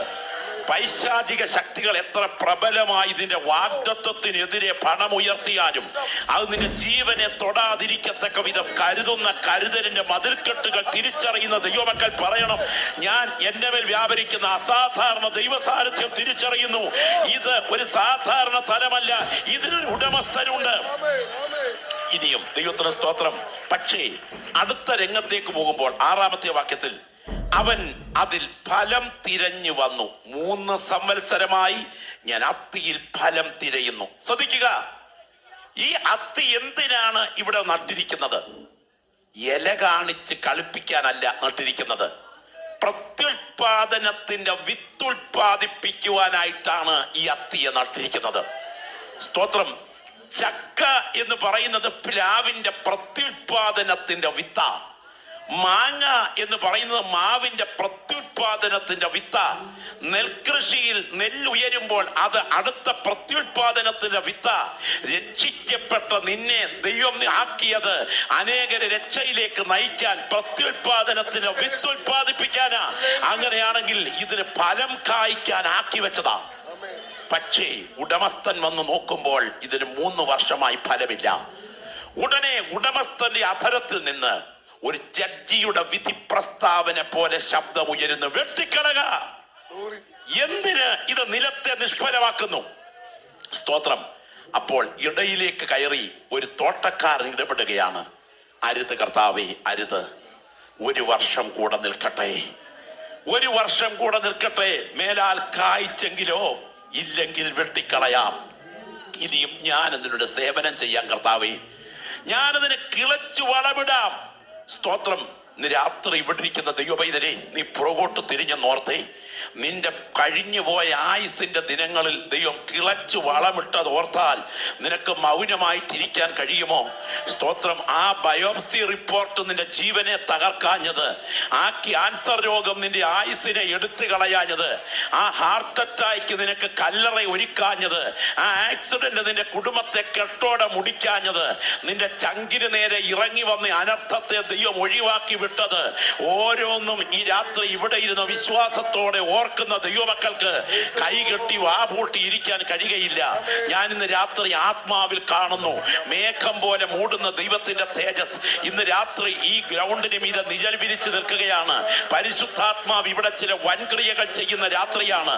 നിന്റെ വാഗ്ദത്തത്തെ തകർത്ത് കളയുവാൻ, നിന്റെ ആരോഗ്യത്തെ ബന്ധിക്കുവാൻ, നിന്റെ തലമുറയെ കുട്ടിച്ചോറാക്കുവാൻ, നിന്റെ ദാമ്പത്യത്തെ പരാജയപ്പെടുത്താൻ, നിന്റെ ശരീരത്തിന്മേൽ മാരക രോഗം ഉയർത്താൻ, നീ ഇന്ന് രാത്രി നടന്നു വന്ന കാലുകൾ തളർത്തിക്കളയാൻ, നിന്റെ സ്പൈനൽ കോഡ് ബലഹീനമാക്കാൻ, ഒരു വിറക് കഷണം പോലെ നിന്നെ കട്ടിൽ കിടത്തി കളയത്തക്ക വിധം വാദിച്ച ഇരുളിന്റെ അധികാരങ്ങൾ നിനക്കെതിരെ പോരാടിയെങ്കിലും നിനക്ക് ഫലം കായ്ക്കാൻ അനുകൂലമായ സാധ്യതകൾ ഒരുക്കിക്കൊണ്ട് സർവശക്തൻ നിനക്ക് കിളച്ചു വളമിട്ടത് ഒന്ന് ഇരുന്ന് ചിന്തിച്ചു നോക്കുക. ആ ഹാർട്ടിന്റെ ബലഹീനത നെഞ്ചുവേദനയായി ഉയർന്നപ്പോൾ അത് നിന്റെ ജീവനെ എടുത്തു കളയാഞ്ഞത് അവിടുന്ന് കിളച്ചു വളമിട്ടതാണ്. രക്തത്താൽ ജയം. ആ ബ്രെയിൻ അറ്റാക്ക് പാരലൈസ് ആയി മാറി നിന്റെ ശരീരത്തെ തളർത്തി കളയാഞ്ഞത് അവിടുന്ന് കിളച്ചു വളമിട്ടതാണ്. അനർത്ഥം നിന്റെ കണ്ണിന് മുൻപിൽ വന്നപ്പോൾ ആക്സിഡന്റിൽ നിന്ന് ദൈവം നിന്നെ പിടിച്ചു മാറ്റിയത് അവൻ നിനക്ക് കിളച്ചു വളമിട്ടതാണ്. ചില മാരക രോഗങ്ങൾ നിന്റെ ആന്തരിക അവയവങ്ങളെ ആക്രമിച്ചപ്പോൾ അത് നിന്റെ ജീവനെ എടുത്തു കളയാഞ്ഞത്, ആ ഡയാലിസിസിലേക്ക് നിന്നെ കൊണ്ടുപോകാൻ അനുവദിക്കാഞ്ഞത് എന്റെ ദൈവം കിളച്ചു വളമിട്ടതാണ്. തിരിച്ചറിയുന്ന ദൈവമക്കൾ പറയണം, ഇത് സാധാരണ വ്യാപാരമല്ല, അസാധാരണ ദൈവശക്തി എന്നെ മേൽ വ്യാപരിച്ച ദൈവകൃപയ്ക്ക് മുൻപിൽ ഞാൻ പറയുന്നു, എന്നെ കിളച്ചു വളമിടുകയായിരുന്നു. Glory, hallelujah. എന്നെ കിളച്ചു വളമിടുകയായിരുന്നു. ഞാനിന്ന് രാത്രി ചോദിക്കട്ടെ, MBBS പഠിക്കാൻ ഒരു വിദ്യാർത്ഥിയെ നിയോഗിച്ചാൽ അവൻ സാധാരണ എങ്ങനെയുള്ള ആളായിരിക്കും? 10ാം ക്ലാസ്സിൽ 4 വട്ടം തോറ്റയാളിനെ ആരെങ്കിലും MBBS വിടുവോ? വിടത്തില്ല. സ്തോത്രം. പിന്നെ ആരെയാ MBBS പഠിക്കാൻ വിടുന്നേ? നല്ല നിലയിൽ SSLC പാസ്സായ കുഞ്ഞുങ്ങളെ. സാമാന്യ തലയല്ല, അസാധാരണ തല. ഇനി അസാധാരണ തലയുള്ള ഒരു കുട്ടിയെ MBBS വിടാൻ മാതാപിതാക്കളെല്ലാം കൂടെ തീരുമാനിച്ചാൽ എൻട്രൻസ് എന്നും പറഞ്ഞൊരു പരിപാടിയുണ്ട്. അതിന്റെ എത്രാമത്തെ ഭാഗത്ത് കിട്ടും അതനുസരിച്ചിരിക്കും അഡ്മിഷൻ. അങ്ങനെയാണെങ്കിൽ അതും ഇച്ചിരി കടുകട്ടിയ. അതും കഴിഞ്ഞ് MBBS പഠനം 5 കൊല്ലം അങ്ങ് കഴിഞ്ഞെന്നിരിക്കട്ടെ. 5 കൊല്ലം കഴിഞ്ഞ് ഇറങ്ങിയാൽ ഇവൻ എന്നാ പഠിച്ചെന്നായി പറയുന്നേ? 2 കാലിൽ എഴുന്നേറ്റ് നിൽക്കുകയും 2 കൈകൾ സ്വതന്ത്രമായി ഉപയോഗിക്കുകയും ചെയ്യുന്ന പ്രകൃതിയിലെ ചിന്തിക്കുന്ന ജന്തുവായ ഈ മനുഷ്യനെ കുറിച്ച് മൊത്തം ഒന്ന് പഠിച്ചു. അല്ലാതെ ഓരോന്നും പഠിച്ചിട്ടില്ലല്ലോ, പൊതുവെ ഒന്ന് പഠിച്ചു. അതിനുശേഷം ഓരോ ഭാഗത്തെ കുറിച്ച് സ്പെഷ്യലൈസ് ചെയ്യണം.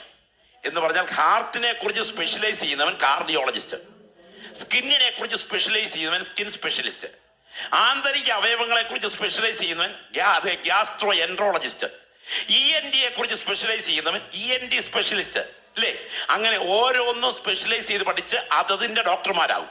ഞാൻ ഇന്ന് രാത്രി ഒരു ചെറിയ സംശയം ചോദിക്കട്ടെ.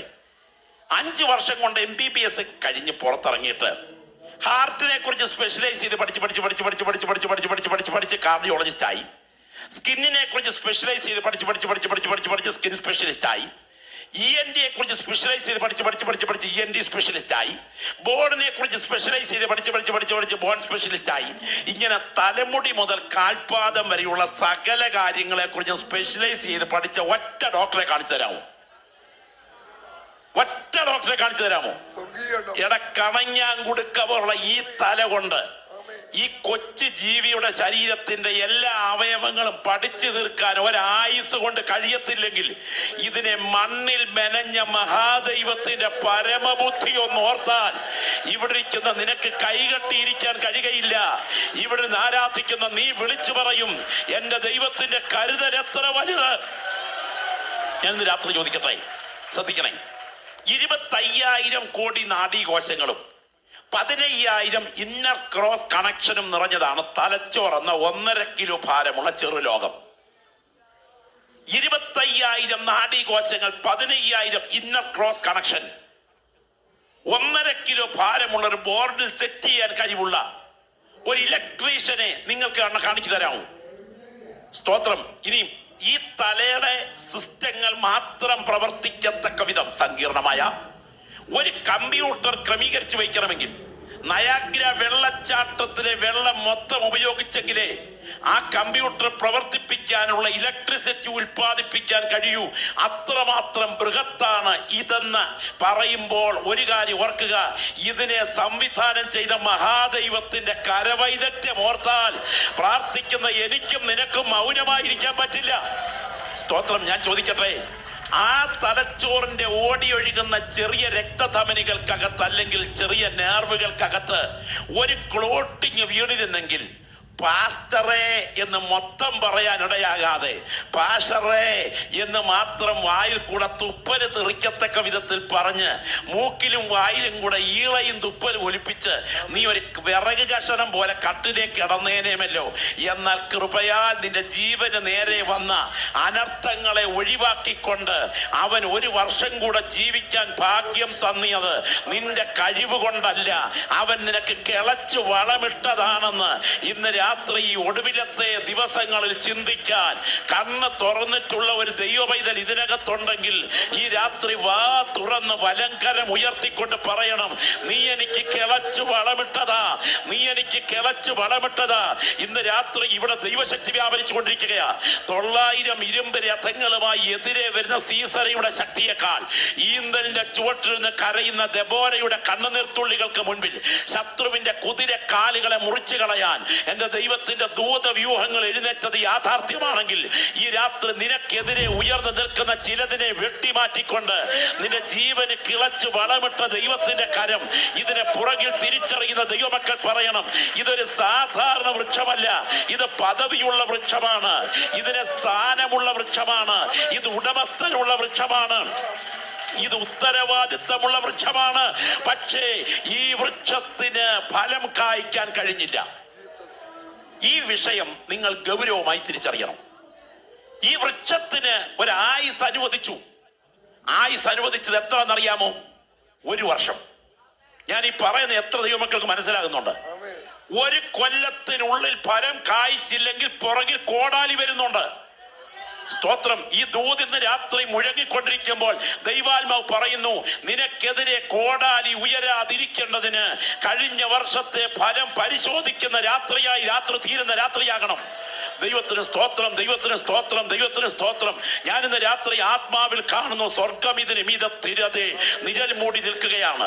ഈ സ്റ്റേജിലായിരിക്കുന്ന കർത്തൃദാസന്മാരും ഈ വേദിയിലായിരിക്കുന്ന ദൈവത്തിന്റെ ജനവും ഒരുപോലെ പ്രാർത്ഥന നിരതരായിരിക്കുമ്പോൾ ദൈവത്തിന് ആത്മാവ് വിളിച്ചു പറയുന്നു, ചില കണ്ണുനീരിന്റെ നിലവിളികൾ ഈ രാത്രി ഇവിടെ ഉയരുമെങ്കിൽ ചില അനർത്ഥങ്ങളുടെ കോടാലികളെ ഒഴിവാക്കാൻ ദൈവകരം ചലിക്കുന്ന രാത്രിയാണ്.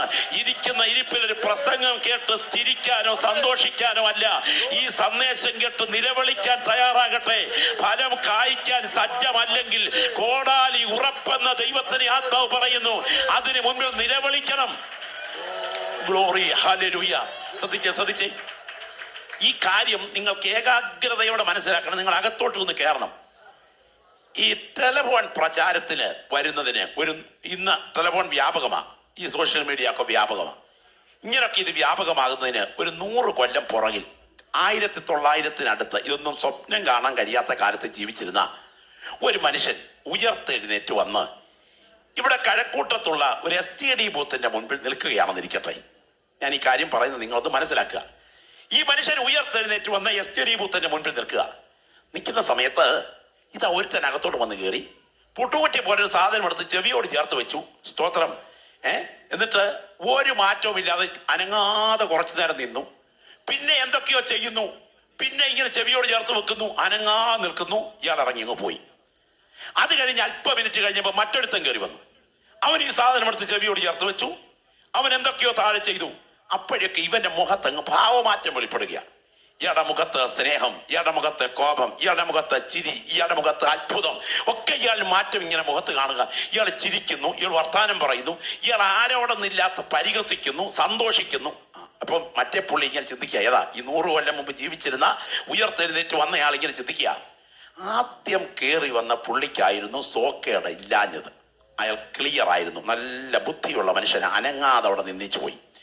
രണ്ടാമത് കയറി വന്ന പാർട്ടിക്കുണ്ടല്ലോ, അയാൾക്ക് മാനസികമായിട്ട് എന്തോ പ്രശ്നമുണ്ട്. ഒരു സാധനം എടുത്ത് ചെവിയോട് ചേർത്ത് വെച്ചിട്ട് ചിരിക്കുകയും അത്ഭുതപ്പെടുകയും വഴക്ക് പറയുകയും ഒക്കെ ചെയ്യുന്നു. ഇയാളെ വല്ല മാനസിക രോഗ ആശുപത്രിയിലും ചികിത്സിക്കുന്നത് നല്ലത് എന്ന് ചിന്തിച്ചെന്നിരിക്കട്ടെ. രണ്ടുപേരെയും വിളിച്ചത് ചോദിക്കണം. ആദ്യത്തെ കയറിയോട് ചോദിച്ചാൽ എന്നെ അനങ്ങാതെ നിന്നിച്ചു പോയത്. പുള്ളി പറഞ്ഞു എത്ര ഡയൽ ചെയ്തിട്ട് ലൈൻ കിട്ടിയില്ല. രണ്ടാമത് കയറി വന്നോണ്ട് ചോദിക്കണം എന്താ ഇത്ര ഭാവമാറ്റം. അവൻ പറയും 1 ഡയൽ ചെയ്തപ്പോഴേ ലൈൻ കിട്ടി. ഈ യോഗത്തിനകത്ത് ചിലർ അനങ്ങാതിരിക്കുന്നതിന്റെ കാര്യം എന്താണെന്നറിയാമോ? ലൈൻ കിട്ടാതിരിക്കുക. എന്നാൽ ഇന്ന് രാത്രി ആത്മാവിൽ ലൈൻ കിട്ടിയ ചില ദൈവമക്കളുണ്ട്. അവരുടെ മുഖത്ത് നോക്കിയാൽ അറിയാം, അവരുടെ സ്തോത്രം കേട്ടാൽ അറിയാം. ഇടത്തും വലത്തും ഇരിക്കുന്നവര് കുലുക്കി വിളിക്കുക ഒന്നും വേണ്ട, അവർക്ക് ഉറക്കച്ചടവ് വ്യാപരിക്കുകയില്ല. അറിയാതെ ദൈവസാന്നിധ്യം തിരിച്ചറിയുന്ന ചില ദൈവമക്കൾ ഇതിനകത്തുണ്ട്. ഇരിക്കുന്നത് യോഗത്തിനകത്താണെങ്കിലും ദൈവസാന്നിധ്യത്തിന്റെ ലൈൻ കിട്ടിയ ദൈവമക്കൾ സ്തോത്രത്തോടെ പ്രതികരിക്കും. ശ്രദ്ധിക്കണേ. ഈ രാത്രി നിങ്ങളൊക്കെ ഈ പുസ്തകത്തിൽ പറഞ്ഞിരിക്കുന്ന ഈ പ്രത്യേക ഭാഗത്തിന് ഒരു പ്രത്യേക ചരിത്രപരമായ ഒരു അർത്ഥമുണ്ട്. നമ്മുടെ വാഴ്ത്തപ്പെട്ട കർത്താവിന്റെ ജന്മം കൊണ്ട് പവിത്രമായ ഈ കാലഘട്ടത്തെ വിവേചിക്കുന്നതിൽ ഇവർ പരാജയപ്പെട്ടു, ഈ യഹൂദന്മാർ. അതിന്റെ 12-ാം അധ്യായത്തിന്റെ 54-ാമത് വാക്യം നിങ്ങളൊന്ന് വായിച്ചേ. എന്താണ് ഇതിന്റെ പശ്ചാത്തലം എന്നൊന്ന് പറയുമ്പോഴാണ് നിങ്ങൾക്ക് മനസ്സിലാകുന്നത്. വായിച്ചാൽ പിന്നെ അവൻ പുരുഷാരത്തോട് പറഞ്ഞത് പടിഞ്ഞാറ് നിന്ന് മേഘം പൊങ്ങുന്നത് കാണുമ്പോ പെരുമഴ വരുന്നത് നിങ്ങൾക്കറിയാം. ഉടനെ പറയുന്നു അങ്ങനെ സംഭവിക്കുകയും ചെയ്യുന്നു. തെക്കൻ കാറ്റ് ഊതുന്നത് കാണുമ്പോൾ അത്യുഷ്ണം ഉണ്ടാകുമെന്ന് നിങ്ങൾ പറയുന്നു. അത് സംഭവിക്കുകയും ചെയ്യുന്നു. അടുത്ത വാചകം, കപടഭക്തിക്കാരെ ഭൂമിയുടെയും ആകാശത്തിന്റെയും ഭാവത്തെ വിവേചിപ്പാൻ നിങ്ങൾക്കറിയാം. എന്നാൽ ഈ കാലത്തെ വിവേചിപ്പാൻ ഒന്ന് കരമുയർത്തി കർത്താവിന് സ്തോത്രം ചെയ്താട്ടെ, ശബ്ദമുയർത്തി കർത്താവിനെ മഹത്വപ്പെടുത്തിക്കുക എന്ന് പറഞ്ഞ പടിഞ്ഞാറ് നിന്ന് മേഘം പൊങ്ങുമ്പോൾ പെരുമഴ വരുന്നെന്ന് പറയാൻ നിങ്ങൾക്കറിയാം. കാലാവസ്ഥയുടെ കാറ്റ് കണ്ടാൽ അത്യുഷ്ണം തിരിച്ചറിയാൻ നിങ്ങൾക്കറിയാം. എന്നാൽ കാലത്തിന്റെ ഒരു പ്രത്യേക ഘട്ടത്തിലാണ് നിങ്ങൾ ജീവിച്ചിരിക്കുന്നത്. ഇത് പ്രവാചകന്മാർ പ്രവചിച്ച ഒരു മഹാകാലമാ. പ്രപഞ്ച ചക്രവർത്തിയായ മഹാദൈവത്തിന്റെ ഓമനകുമാരൻ മനുഷ്യവേഷമെടുത്ത് നിങ്ങളുടെ മുൻപിൽ വന്ന് നിൽക്കുന്ന സമയം, സ്വർഗം ഭൂമിയെ തൊട്ടു നിൽക്കുന്ന ഈ സമയം, ഇത് തിരിച്ചറിയാൻ നിങ്ങളുടെ കണ്ണ് തുറന്നിട്ടില്ല. ഇന്ന് രാത്രി വചനം കേട്ടുകൊണ്ടിരിക്കുന്ന ദൈവമക്കളുടെ മധ്യത്തിൽ പരിശുദ്ധാത്മാവ് വിളിച്ചു പറയുന്നു, ആ കാലത്തെ വിവേചിക്കുന്നതിൽ അവർ പരാജയപ്പെട്ടെങ്കിൽ ഇന്ന് രാത്രി ഇവിടെ വന്നിരിക്കുന്നത് സാധാരണക്കാരനല്ല. പ്രകൃതിയുടെ മേൽ അധികാരമുള്ളവൻ, രോഗത്തിന്മേൽ അധികാരമുള്ളവൻ, പൈശാചിക ശക്തികളുടെ മേൽ അധികാരമുള്ളവൻ, മരണത്തിന്മേൽ അധികാരമുള്ളവൻ.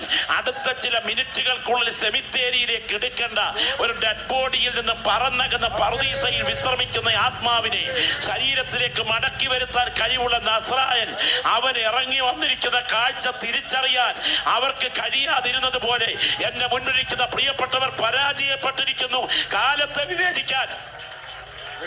ഇനി ഈ പശ്ചാത്തലം ഉൾക്കൊണ്ടുകൊണ്ട് ഒരു 2 സംഭവം യേശുവിന്റെ അടുക്കൽ ചില ആളുകൾ വന്ന് പറഞ്ഞു. നീ അറിഞ്ഞോ? എന്തറിഞ്ഞോന്നാ? യെരുശലേമിൽ ദേവാലയത്തിൽ ആരാധിക്കാൻ വന്ന ചില പ്രിയപ്പെട്ടവരുടെ ബ്ലഡ് പീലാത്തോസ് യാഗപീഠത്തിൽ കലർത്തി എന്ന് പറഞ്ഞാൽ അതിന്റെ ചരിത്ര പശ്ചാത്തലം ഗ്രഹിക്കണം. പീലാത്തോസിന്റെ ഭരണത്തിനെതിരെ ഗലീലയിൽ ഒരുപറ്റം ആളുകൾ പ്രക്ഷോഭത്തിൽ ഏർപ്പെട്ടു. ആ പ്രക്ഷോഭകാരികൾ യെരുശലേം ദൈവാലയത്തിൽ ആരാധനയ്ക്ക് എത്തിയിട്ടുണ്ട് ഇത് പീലാത്തോസ് അറിഞ്ഞു. ഉടൻ തന്നെ പീലാത്തോസ് സൈന്യത്തെ നിയോഗിക്കുകയും പീലാത്തോസ് സൈന്യത്തെ നിയോഗിച്ചു കഴിഞ്ഞപ്പോൾ അവരെ ദേവാലയത്തിൽ വെച്ചു കൊല്ലുകയും ചെയ്തു. ആ കൊല ചെയ്യപ്പെട്ടവരുടെ ചോര യാഗപീഠത്തിൽ ഒഴുകി. ആ കൊല ചെയ്യപ്പെട്ടവരുടെ ചോര യാഗപീഠത്തിൽ ഒഴുകിയപ്പോൾ മനസ്സിലായ ഒരു കാര്യം, ദേവാലയത്തിൽ വെച്ച് കൊല്ലപ്പെട്ടവരുടെ അസാധാരണ മരണം കണ്ടിട്ട് നിങ്ങൾ രക്ഷപ്പെട്ടെന്ന് വിചാരിക്കരുത്. ഒരനർത്ഥം ഒരിടത്ത് സംഭവിച്ചപ്പോൾ നിങ്ങൾ സുരക്ഷിതരായിരുന്നത് നിങ്ങൾ സോഫ്റ്റ് കോർണറിലാണെന്ന് വിചാരിക്കരുത്. മാനസാന്തരപ്പെടാഞ്ഞാൽ നിങ്ങളെല്ലാവരും അങ്ങനെ തന്നെ നശിക്കും. പ്രാർത്ഥിക്കുന്ന ദൈവമൈതരെ, ഒരിടത്തൊരു അനർത്ഥം ഉണ്ടായത് കൊണ്ട് നമ്മൾ സുരക്ഷിതരാണെന്ന് വിചാരിക്കരുത്. അനർത്ഥത്തിന് പുറകെ സാധ്യതയുണ്ട്. അത് വിവേചിച്ചുകൊണ്ട് ഇന്ന് രാത്രി നിങ്ങളുടെ കണ്ണുകൾ മാനസാന്തരത്തിലേക്ക് ഉയരണം. അടുത്ത രംഗം കർത്താവിന്റെ അടുക്കൽ വന്ന് പറഞ്ഞു, നീ അറിഞ്ഞോ സിയോൻ മലയുടെ അടിവാരത്തിലെ പ്രസിദ്ധമായ ശീലോഹാം കുളം, അതിന്റെ 2 ജലവീഥികൾ, നേരെ യെരൂശലേമിലെ ജലപ്രവാഹത്തിന് ഉപയോഗിക്കുന്ന 2 ജലവീഥികൾ, അവിടെ രാജകീയമായ ഒരു മനോഹരമായ ഉദ്യാനം, അതിന്റെ പ്രവേശന കവാടത്തെങ്കിൽ രാജകീയമായ ഒരു ആർച്ച്, ഒരു ഗോപുരം പണി നടന്നുകൊണ്ടിരുന്നു. ഈ സമയത്ത് ഈ ഗോപുരം ഇടിഞ്ഞു വീണ് പണിയിലേർപ്പെട്ടവരും അടുത്തു നിന്നവരുമായി 18 പേർ മരിച്ചു. ഈ മരണവാർത്ത എത്തിയപ്പോ നിങ്ങൾ വിചാരിച്ചിരിക്കുന്നത് മറ്റുള്ളവരെക്കാൾ മുഴുവൻ അവർ പാപികളായതുകൊണ്ടാ ഈ അനർത്ഥം അവർക്ക് സംഭവിച്ചത്. നിങ്ങൾ സുരക്ഷിതരായിരിക്കുന്നത് നിങ്ങളുടെ വിശുദ്ധി കൂടുതൽ കൊണ്ടാണെന്ന് ചിന്തിച്ചിരിക്കുന്നു. അരുത്, അങ്ങനെ ചിന്തിക്കരുത്. മാനസാന്തരപ്പെടുന്നില്ലെങ്കിൽ ഇതിനേക്കാൾ വലിയ അനർത്ഥം നിങ്ങളുടെ കൺമുമ്പിൽ വരുവാൻ തുടങ്ങുന്നു. ഇന്ന് രാത്രി പുൾപിറ്റിൽ മുഴങ്ങുന്ന ദൈവദൂതന് ചെവി കൊടുക്കാൻ ചില വ്യക്തികളുടെ കാത് തുറന്നിരുന്നെങ്കിൽ എന്ന് ദൈവാത്മാവ് ആഗ്രഹിക്കുകയാണ്. ചിലയിടത്ത് നടക്കുന്ന സംഭവങ്ങളെ കണ്ടിട്ട് നീ ഇന്ന് രാത്രിയിൽ കണ്ണടച്ചുറങ്ങരുത്. നിന്റെ വിശുദ്ധിയുടെ കൂടുതൽ കൊണ്ടല്ല ചില അനർത്ഥങ്ങൾ നിന്നെ വിട്ടൊഴിഞ്ഞത്. മാനസാന്തരപ്പെടാൻ ദൈവം അനുവദിച്ച കരുണയുടെ കാലം അവൻ നിനക്ക് മുൻപിൽ വെച്ചിരിക്കുകയാണ്. അത് തിരശ്ശീല വീഴുന്നതിന് മുൻപ് ഇന്ന് രാത്രി ശബ്ദം ഉയർത്തി പ്രാർത്ഥിക്കണം. മാനസാന്തരത്തിനായി എന്റെ ജീവനെ ഞാൻ തിരുസന്നിധിയിൽ കൈമാറുകയാണ്. Glory glory glory. ഈ രാത്രി ദൈവശക്തി ഇവിടെ വ്യാപരിച്ചു കൊണ്ടിരിക്കുമ്പോൾ പരിശുദ്ധാത്മാവ് ഇതിനകത്തിലെ വ്യക്തികളെ തൊടാനായിട്ട് ആഗ്രഹിക്കുകയാണ്. ആത്മവ്യാപാരത്തിന്റെ ഒഴുക്കിന്ന് രാത്രി ഇവിടെ നടന്നുകൊണ്ടിരിക്കുന്നു. ചില വ്യക്തികളുടെ മേൽ പിശാചി വെച്ചിരിക്കുന്ന കെട്ടുകളെ കർത്താവ് ഇന്ന് രാത്രി അഴിക്കാൻ തുടങ്ങുകയാണ്. ദൈവാത്മാവ് രാത്രി പറയുന്നു, അസാധാരണ ദൈവ സാന്നിധ്യത്തിന്റെ വ്യാപാരത്തിന് മുൻപിൽ നിന്റെ ജീവിതത്തെ നീ ഒരുക്കുന്ന രാത്രിയാകണം. നിന്റെ വാഗ്ദത്തത്തിനെതിരെ മാത്രമല്ല, നിന്നിൽ വെളിപ്പെടേണ്ട ദൈവിക ഫലങ്ങൾ പുറപ്പെടാതെ ഈ രാത്രിയിൽ ന്യായവിധിയുടെ അനർത്ഥങ്ങൾ ചിലത് നിന്റെ കുടുംബത്തിന് നേരെ പടമുയർത്തി വരാൻ തുടങ്ങുമ്പോൾ ഇന്ന് രാത്രി 2020 ദിവസങ്ങൾ നിന്റെ ഭവനത്തിന് നിലവിളിയുടെ ദിവസങ്ങളാകാതിരിക്കാൻ ഒരു മാനസാന്തരത്തിന്റെ കരച്ചിൽ ഉയരുന്ന രാത്രിയായി ദൈവാത്മാവ് രാത്രി വ്യക്തികളെ ക്ഷണിക്കുകയാണ്. ഞാൻ വിശ്വസിക്കുന്നതോട് പറയാം, ഈ സുവിശേഷ യോഗം വെറുതെയല്ല. ചില വ്യക്തികൾക്ക് വരാൻ തുടങ്ങുന്ന അനർത്ഥത്തിന് മുൻപ് എന്റെ ദൈവം മാനസാന്തരത്തിന് അവസരം ഒരുക്കുകയാണ്. ഒരു അനുഗ്രഹീതയായ സഹോദരി, ഒരു മോള് സ്കൂളിൽ പോകുന്നതിന് മുൻപ് അന്ന് രാവിലെ അപ്പൻ പാസ്റ്ററോട് പറഞ്ഞു, പപ്പ എനിക്ക് ഒരു ട്രാക്ട് വേണം. എന്തിനാ മോളെ ട്രാക്ട്? അത് ഒരാൾക്ക് കൊടുക്കാനാ. അന്ന് നിത്യതയെ കേന്ദ്രീകരിച്ച ട്രാക്ട് വേണം. ആ കുഞ്ഞിന്റെ നിഷ്കളങ്കമായ ആവശ്യത്തിന് മുൻപിൽ പപ്പ ഒരു ട്രാക്ട് കൊടുത്തു. ആ ട്രാക്ട് മടക്കി ബാഗിൽ വെച്ച് സ്കൂളിൽ പോയി. അന്ന് പകരം ആർക്കും കൊടുക്കാൻ തോന്നിയില്ല, കിട്ടിയില്ല അവസരം കൊടുക്കാൻ തക്കവണ്ണം. അവളന്ന് സ്കൂൾ ബസ്സിൽ വന്ന് വീടിന്റെ മുൻപിലത്തെ സ്റ്റോപ്പിൽ ഇറങ്ങിയിട്ട് വീട്ടിലോട്ട് നടന്നു വരുമ്പോൾ ഒരു ഒലിപ്പതോട് ക്രോസ് ചെയ്താണ് വരുന്നത്. പെട്ടെന്ന് അവളുടെ ഓർമ്മ വന്നു, ട്രാക്ട് ആർക്കും കൊടുക്കാൻ പറ്റിയില്ലല്ലോ. അവൾ പെട്ടെന്ന് സ്കൂൾ ബാഗിൽ നിന്ന് ട്രാക്ട് എടുത്തു. നോക്കിയപ്പം തൊട്ട് താഴെ ഒരു അച്ചായൻ പശുവിനെ കുളിപ്പിച്ചുകൊണ്ട് നിൽക്കുന്നു. അച്ചായ, ഈ ട്രാക്ട് വായിക്കണം കേട്ടോ എന്ന് പറഞ്ഞുകൊണ്ട് ഓടിച്ചെന്ന് ഈ ട്രാക്ട് ആ മനുഷ്യന് കൊടുത്തു. അയാൾ ആകമാനം ആ ട്രാക്ട് ഒന്ന് നോക്കിയിട്ട്, നിന്റെ അപ്പനെ പോലെ നീ മതപരിവർത്തനത്തിന് ഇറങ്ങിയിരിക്കുക എന്ന് പറഞ്ഞുകൊണ്ട് ഈ ട്രാക്ട് വലിച്ചു കീറി തോട്ടിലേക്ക് എറിഞ്ഞു. നിങ്ങൾക്കറിയാമോ, അന്ന് വൈകിട്ട് ആ മനുഷ്യൻ തിരിച്ചു വീട്ടിലെത്തിയില്ല. അന്വേഷിച്ചിറങ്ങിയ നാട്ടുകാരുടെ മുൻപിൽ തൊട്ട് താഴത്തെ ആറ്റുകടവിൽ ഒരു ഡെഡ് ബോഡി കിടക്കുന്നു. അന്വേഷിച്ചിറങ്ങിയപ്പോൾ മനസ്സിലായി അത് ആ മനുഷ്യന്റെ ഡെഡ് ബോഡിയാ. എങ്ങനെ ഇത് സംഭവിച്ചു? നന്നായി നീന്തൽ അറിയാവുന്ന ഈ മനുഷ്യൻ എങ്ങനെ മരിച്ചു? നിങ്ങൾക്കറിയാമോ, പോസ്റ്റ്മോർട്ടം റിപ്പോർട്ടിൽ ഈ മനുഷ്യൻ പശുവിനെ കുളിപ്പിച്ചുകൊണ്ടിരിക്കുമ്പോൾ സംഭവിച്ച ബോധക്ഷയത്തിൽ കമിണ് വീണ് ഇയാൾ മരിക്കുകയായിരുന്നു. ഞാൻ വിശ്വസിക്കുന്ന ഒരു കാര്യം പറയാം. അന്ന് രാവിലെ ട്രാക്ട് ചോദിക്കാൻ ആ കുഞ്ഞിന്റെ മനസ്സിൽ ഒരു പ്രേരണ ഉണ്ടായതിന്റെ പുറകിൽ സർവശക്തന്റെ കരുണയുടെ കാലങ്ങൾ ഉയരുകയായിരുന്നു. ഇന്ന് രാത്രി ദൂതിൽ ദൈവാത്മാവ് എനിക്ക് തരുന്ന നിയോഗം ഞാൻ ഇവിടെ വിളിച്ചു പറയുന്നു. നിനക്ക് നേരെയുള്ള കരുണയുടെ കാലങ്ങളെ 2019 ദിവസങ്ങൾ തീരുന്നതിന് മുൻപ് എന്റെ ദൈവം അനുവദിച്ചിരിക്കുന്നതിന്റെ ആലോചന ഈ പുൽപ്പിറ്റിൽ മുഴങ്ങുകയാണ്. ആ കോടാലി നിന്റെ കുടുംബത്തിന് നേരെ ഉയരുന്നതിന് മുൻപ് ഇന്ന് രാത്രി നിലവിളിച്ച് കരഞ്ഞിട്ട് പറയണം, കർത്താവേ, ഈ രാത്രി ഫലം കായ്ക്കാൻ ഞാൻ എന്നെ ഒരുക്കുകയാണ്. ദൈവത്തിന് സ്തോത്രം. എല്ലാ നാവിൽ നിന്ന് പ്രാർത്ഥനയുടെ ശബ്ദം ഉയരട്ടെ. തോളിൽ കൈവച്ച് ദൈവത്തിന് ആത്മാവ് ചില വ്യക്തികൾക്ക് നേരെ ദൂത് പറയുന്നു. ഇന്ന് രാത്രി ആത്മാവിൽ ആരാധിച്ചുകൊണ്ടിരിക്കുന്ന സമയം 2020 ഡിസംബർ മാസത്തിന്റെ ഒടുവിലത്തെ ദിവസങ്ങളിൽ നീ എവിടെയായിരിക്കുമെന്ന് പ്രവചിക്കാൻ നിനക്ക് കഴിയില്ല. കൂടെ പറപ്പേ, നിന്റെ ചങ്കിന് നേരെ ചില അനർത്ഥങ്ങൾ വരുന്നു എന്ന് ദൈവത്തിന് ആത്മാവ് മുന്നറിയിപ്പ് നൽകുമ്പോൾ ഇന്ന് രാത്രി പ്രാർത്ഥനയുടെ ആത്മാവിൽ അതിനെ മുറിച്ചു മാറ്റുവാൻ ദൈവശക്തി വ്യാപരിക്കട്ടെ. നിന്റെ ആയുസിന്റെ പൂർണ്ണതയ്ക്ക് മുൻപ് ജീവിതത്തിന് തിരശീല വീഴ്ത്തത്തക്ക വിധം സാത്താൻ ഒരുക്കുന്ന ചില കണികളെ ഇന്ന് രാത്രി ആത്മമണ്ഡലത്തിൽ വെട്ടിമാറ്റാൻ ദൈവാത്മാവ് ഇതിനകത്തിരിക്കുന്ന വ്യക്തികളുടെ മേൽ അഭിഷേകത്തിന്റെ ചൈതന്യം പകരുകയാണ്. അത് തിരിച്ചറിയുന്ന ദൈവമക്കൾ ശബ്ദമുയർത്തി പറയണം, നാഥ, ഈ രാത്രി ഫലത്തിനായി ഞാൻ ക്രൂശിന്റെ ചുവട്ടിലേക്ക് അടുക്കുകയാണ്.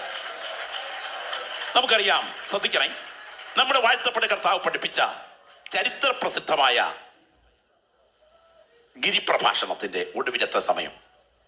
ഈ ഗിരിപ്രഭാഷണം യേശുക്രിസ്തുവിന്റെ പഠിപ്പിക്കലിൽ ഏറ്റവും പ്രധാനപ്പെട്ട പഠിപ്പിക്കലാണ്. കാൽ കിടന്ന ചെരിപ്പൂരി ചെന്നിക്ക് തല്ലിയ മദാമയോട് ഭവതിയുടെ കൈവേദനിച്ചോ എന്ന് ചോദിക്കാൻ മഹാത്മാഗാന്ധി അങ്ങയെ പ്രേരിപ്പിച്ച ഘടകം എന്താണ് എന്ന് ചോദിച്ചപ്പോൾ അദ്ദേഹം പറഞ്ഞത് യേശുക്രിസ്തുവിന്റെ ഗിരിപ്രഭാഷണം.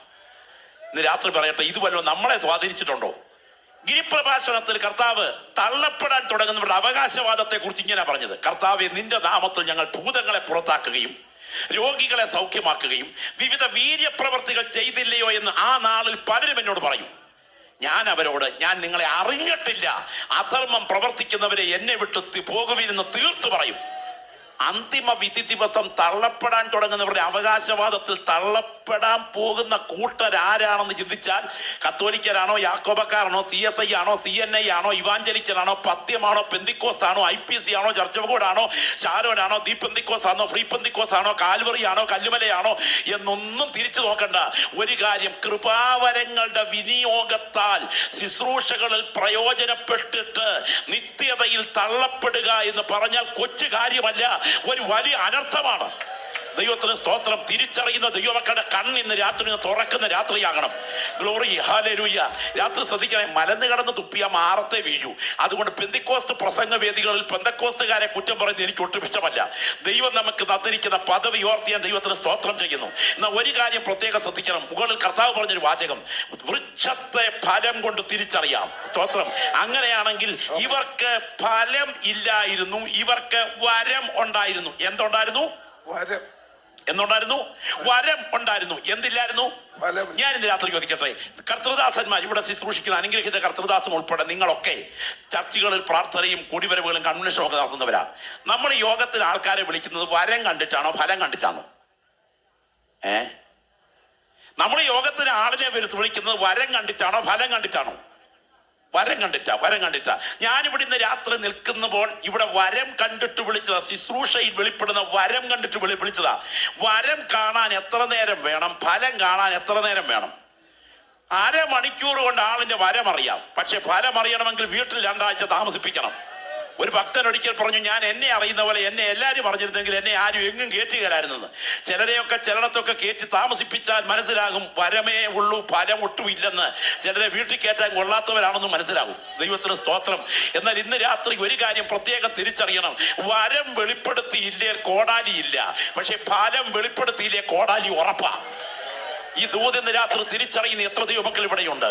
നിന്റെ മേൽ വെളിപ്പെടുന്ന ദൈവ സാന്നിധ്യത്തിന് മുൻപിൽ വെളിപ്പെട്ടു വരുന്ന വിശേഷ ദൈവാഭിഷേകം ഈ തലമുറയിൽ വെളിപ്പെടാൻ നിന്നെ വിളിച്ചിരിക്കെ നിന്നെ കൊണ്ടത് വെളിപ്പെടുത്താതെ ദൈവത്തിന്റെ കരുത്തിന് വേദന ഉളവാക്കത്തക്ക പ്രതികരണങ്ങളിലൂടെ ജീവിതത്തിൽ ഫലം വെളിപ്പെടുത്താതെ മുൻപോട്ട് പോയാൽ അതിനെതിരെ കോടാലിയുടെ വ്യാപാരം എതിരെ ഉയരുകയും നീ കൈപ്പോടെ കരയുകയും ചെയ്യാൻ അവസരം ഉണ്ടാകാതിരിക്കേണ്ടതിന് ഇന്ന് രാത്രി യോഗം പിരിഞ്ഞെഴുന്നേൽക്കുന്ന മുൻപ് എന്റെ മേൽ കോടാലി വരാതിരിക്കാൻ എന്റെ ജീവിതത്തെ ഞാൻ ഏൽപ്പിച്ചു തരുന്നെന്ന് പറയാൻ എത്ര പേര് ഇവിടെ കരഞ്ഞു പ്രാർത്ഥിക്കും? നിങ്ങൾ കർത്താവിനോട് നിലവിളിച്ച് കരയുന്ന രാത്രിയാകട്ടെ. Glory, hallelujah. ഒരിക്കൽ ഞാൻ ഓർക്കുന്നു, ഒരു ദമ്പതികളുടെ ഏക മകൻ, 2.5 വയസ്സ് പ്രായം. ഈ കുഞ്ഞ് വീട്ടിൽ വന്ന് ബാങ്ക് ജീവനക്കാരാണ് അപ്പനും അമ്മയും. ഒരുമിച്ച് കളിച്ചുകൊണ്ടിരിക്കുമ്പോൾ ഡൈനിങ് ടേബിളിൽ നിന്ന് കാല് തെറ്റി കുഞ്ഞ് നിലത്തേക്ക് വീണു. നെറ്റിയടിച്ച് കുഞ്ഞ് തൽക്ഷണം മരിച്ചു. ഈ അപ്പനും അമ്മയും ഡെഡ് ബോഡിയിൽ കെട്ടിപ്പിടിച്ച് ഒരുപാട് കരഞ്ഞു. അടുത്ത ദിവസം വഴിയാമണ്ണം പോസ്റ്റ്മോർട്ടവും ശവമടക്കമൊക്കെ കഴിഞ്ഞു. സെമിട്രിയിൽ നിന്നും ആദ്യമായി വന്ന അംബാസഡർ കാറിന് നമ്മുടെ ഒരു സ്നേഹിതനോടൊപ്പം ഈ വീട്ടുകാരൻ, ഈ സഹോദരൻ, ഈ പിതാവും മോർച്ചറിയിൽ നിന്ന്, സെമിട്രിയിൽ നിന്ന് വീട്ടിലേക്ക് വന്നു. വീടിന്റെ വാതിൽ അങ്ങോട്ട് തുറന്ന് അകത്തോട്ട് കയറിയപ്പോൾ തന്നെ ഒരലർച്ചയോടെ, ദൈവമേ നീ ഇത്ര ക്രൂരനാണോ എന്ന് പറഞ്ഞുകൊണ്ട് അകത്തോട്ട് കയറിയിട്ട് ബെഡ്റൂമിന്റെ കതക് വലിച്ചങ്ങോട്ട് തുറന്ന് ഒരലർച്ചയോടെ കവിണ് വീണു. സ്തോത്രം. കരഞ്ഞ് ഉറങ്ങിപ്പോയി. ചില മണിക്കൂറുകൾ കഴിഞ്ഞ് എഴുന്നേറ്റ് വരുമ്പോ ഈ പ്രിയപ്പെട്ടവൻ പറഞ്ഞ വാക്കുകൾ ഇങ്ങനെയാ: ഞാനൊരു സ്വപ്നം കണ്ടു. ആ സ്വപ്നത്തിൽ യേശു എന്റെ കൺമുൻപിൽ വന്ന് നിൽക്കുന്നു. യേശു എന്നോട് പറഞ്ഞു, മകനെ, നിന്നെ ഞാൻ നിന്റെ ആയുസിന്റെ പുറകോട്ടൊന്ന് കൂട്ടിക്കൊണ്ടു പോകുകയാ. നിന്റെ 12ാമത്തെ വയസ്സിൽ ഒരു വീട്ടു പ്രാർത്ഥനയിൽ നീ യേശുവാകുന്ന എന്നെ രക്ഷിതാവായി സ്വീകരിച്ചിട്ട് ഒരു മിഷനറിയാകാൻ നിന്നെ എൻ്റെ മുൻപിൽ സമർപ്പിച്ചു. 17, 18, 19 പ്രതിഷ്ഠയുടെ വഴിമാറി നീ യാത്ര ചെയ്തു. 23, 24 നീ ബാങ്ക് ജീവനക്കാരനാകാൻ പഠിച്ചു. ഞാൻ നിന്നെ വിളിച്ചപ്പോൾ എൻ്റെ കൈ നീ തട്ടി മാറ്റി. 26 ബാങ്ക് ജീവനക്കാരിയുടെ വിവാഹം നടന്നു. എന്റെ കൈ നീ അവിടെയും പിടിച്ചു മാറ്റി. ഇപ്പോൾ നിന്റെ ഏറ്റവും വിലയേറിയ പൈതലിനെ എന്റെ സന്നിധിയിലേക്ക് നേരത്തെ വിളിച്ചുകൊണ്ട് ഞാൻ നിന്നെ ഒരിക്കൽ കൂടെ ആദ്യ പ്രതിഷ്ഠയിലേക്ക് വിളിക്കുകയാണ്.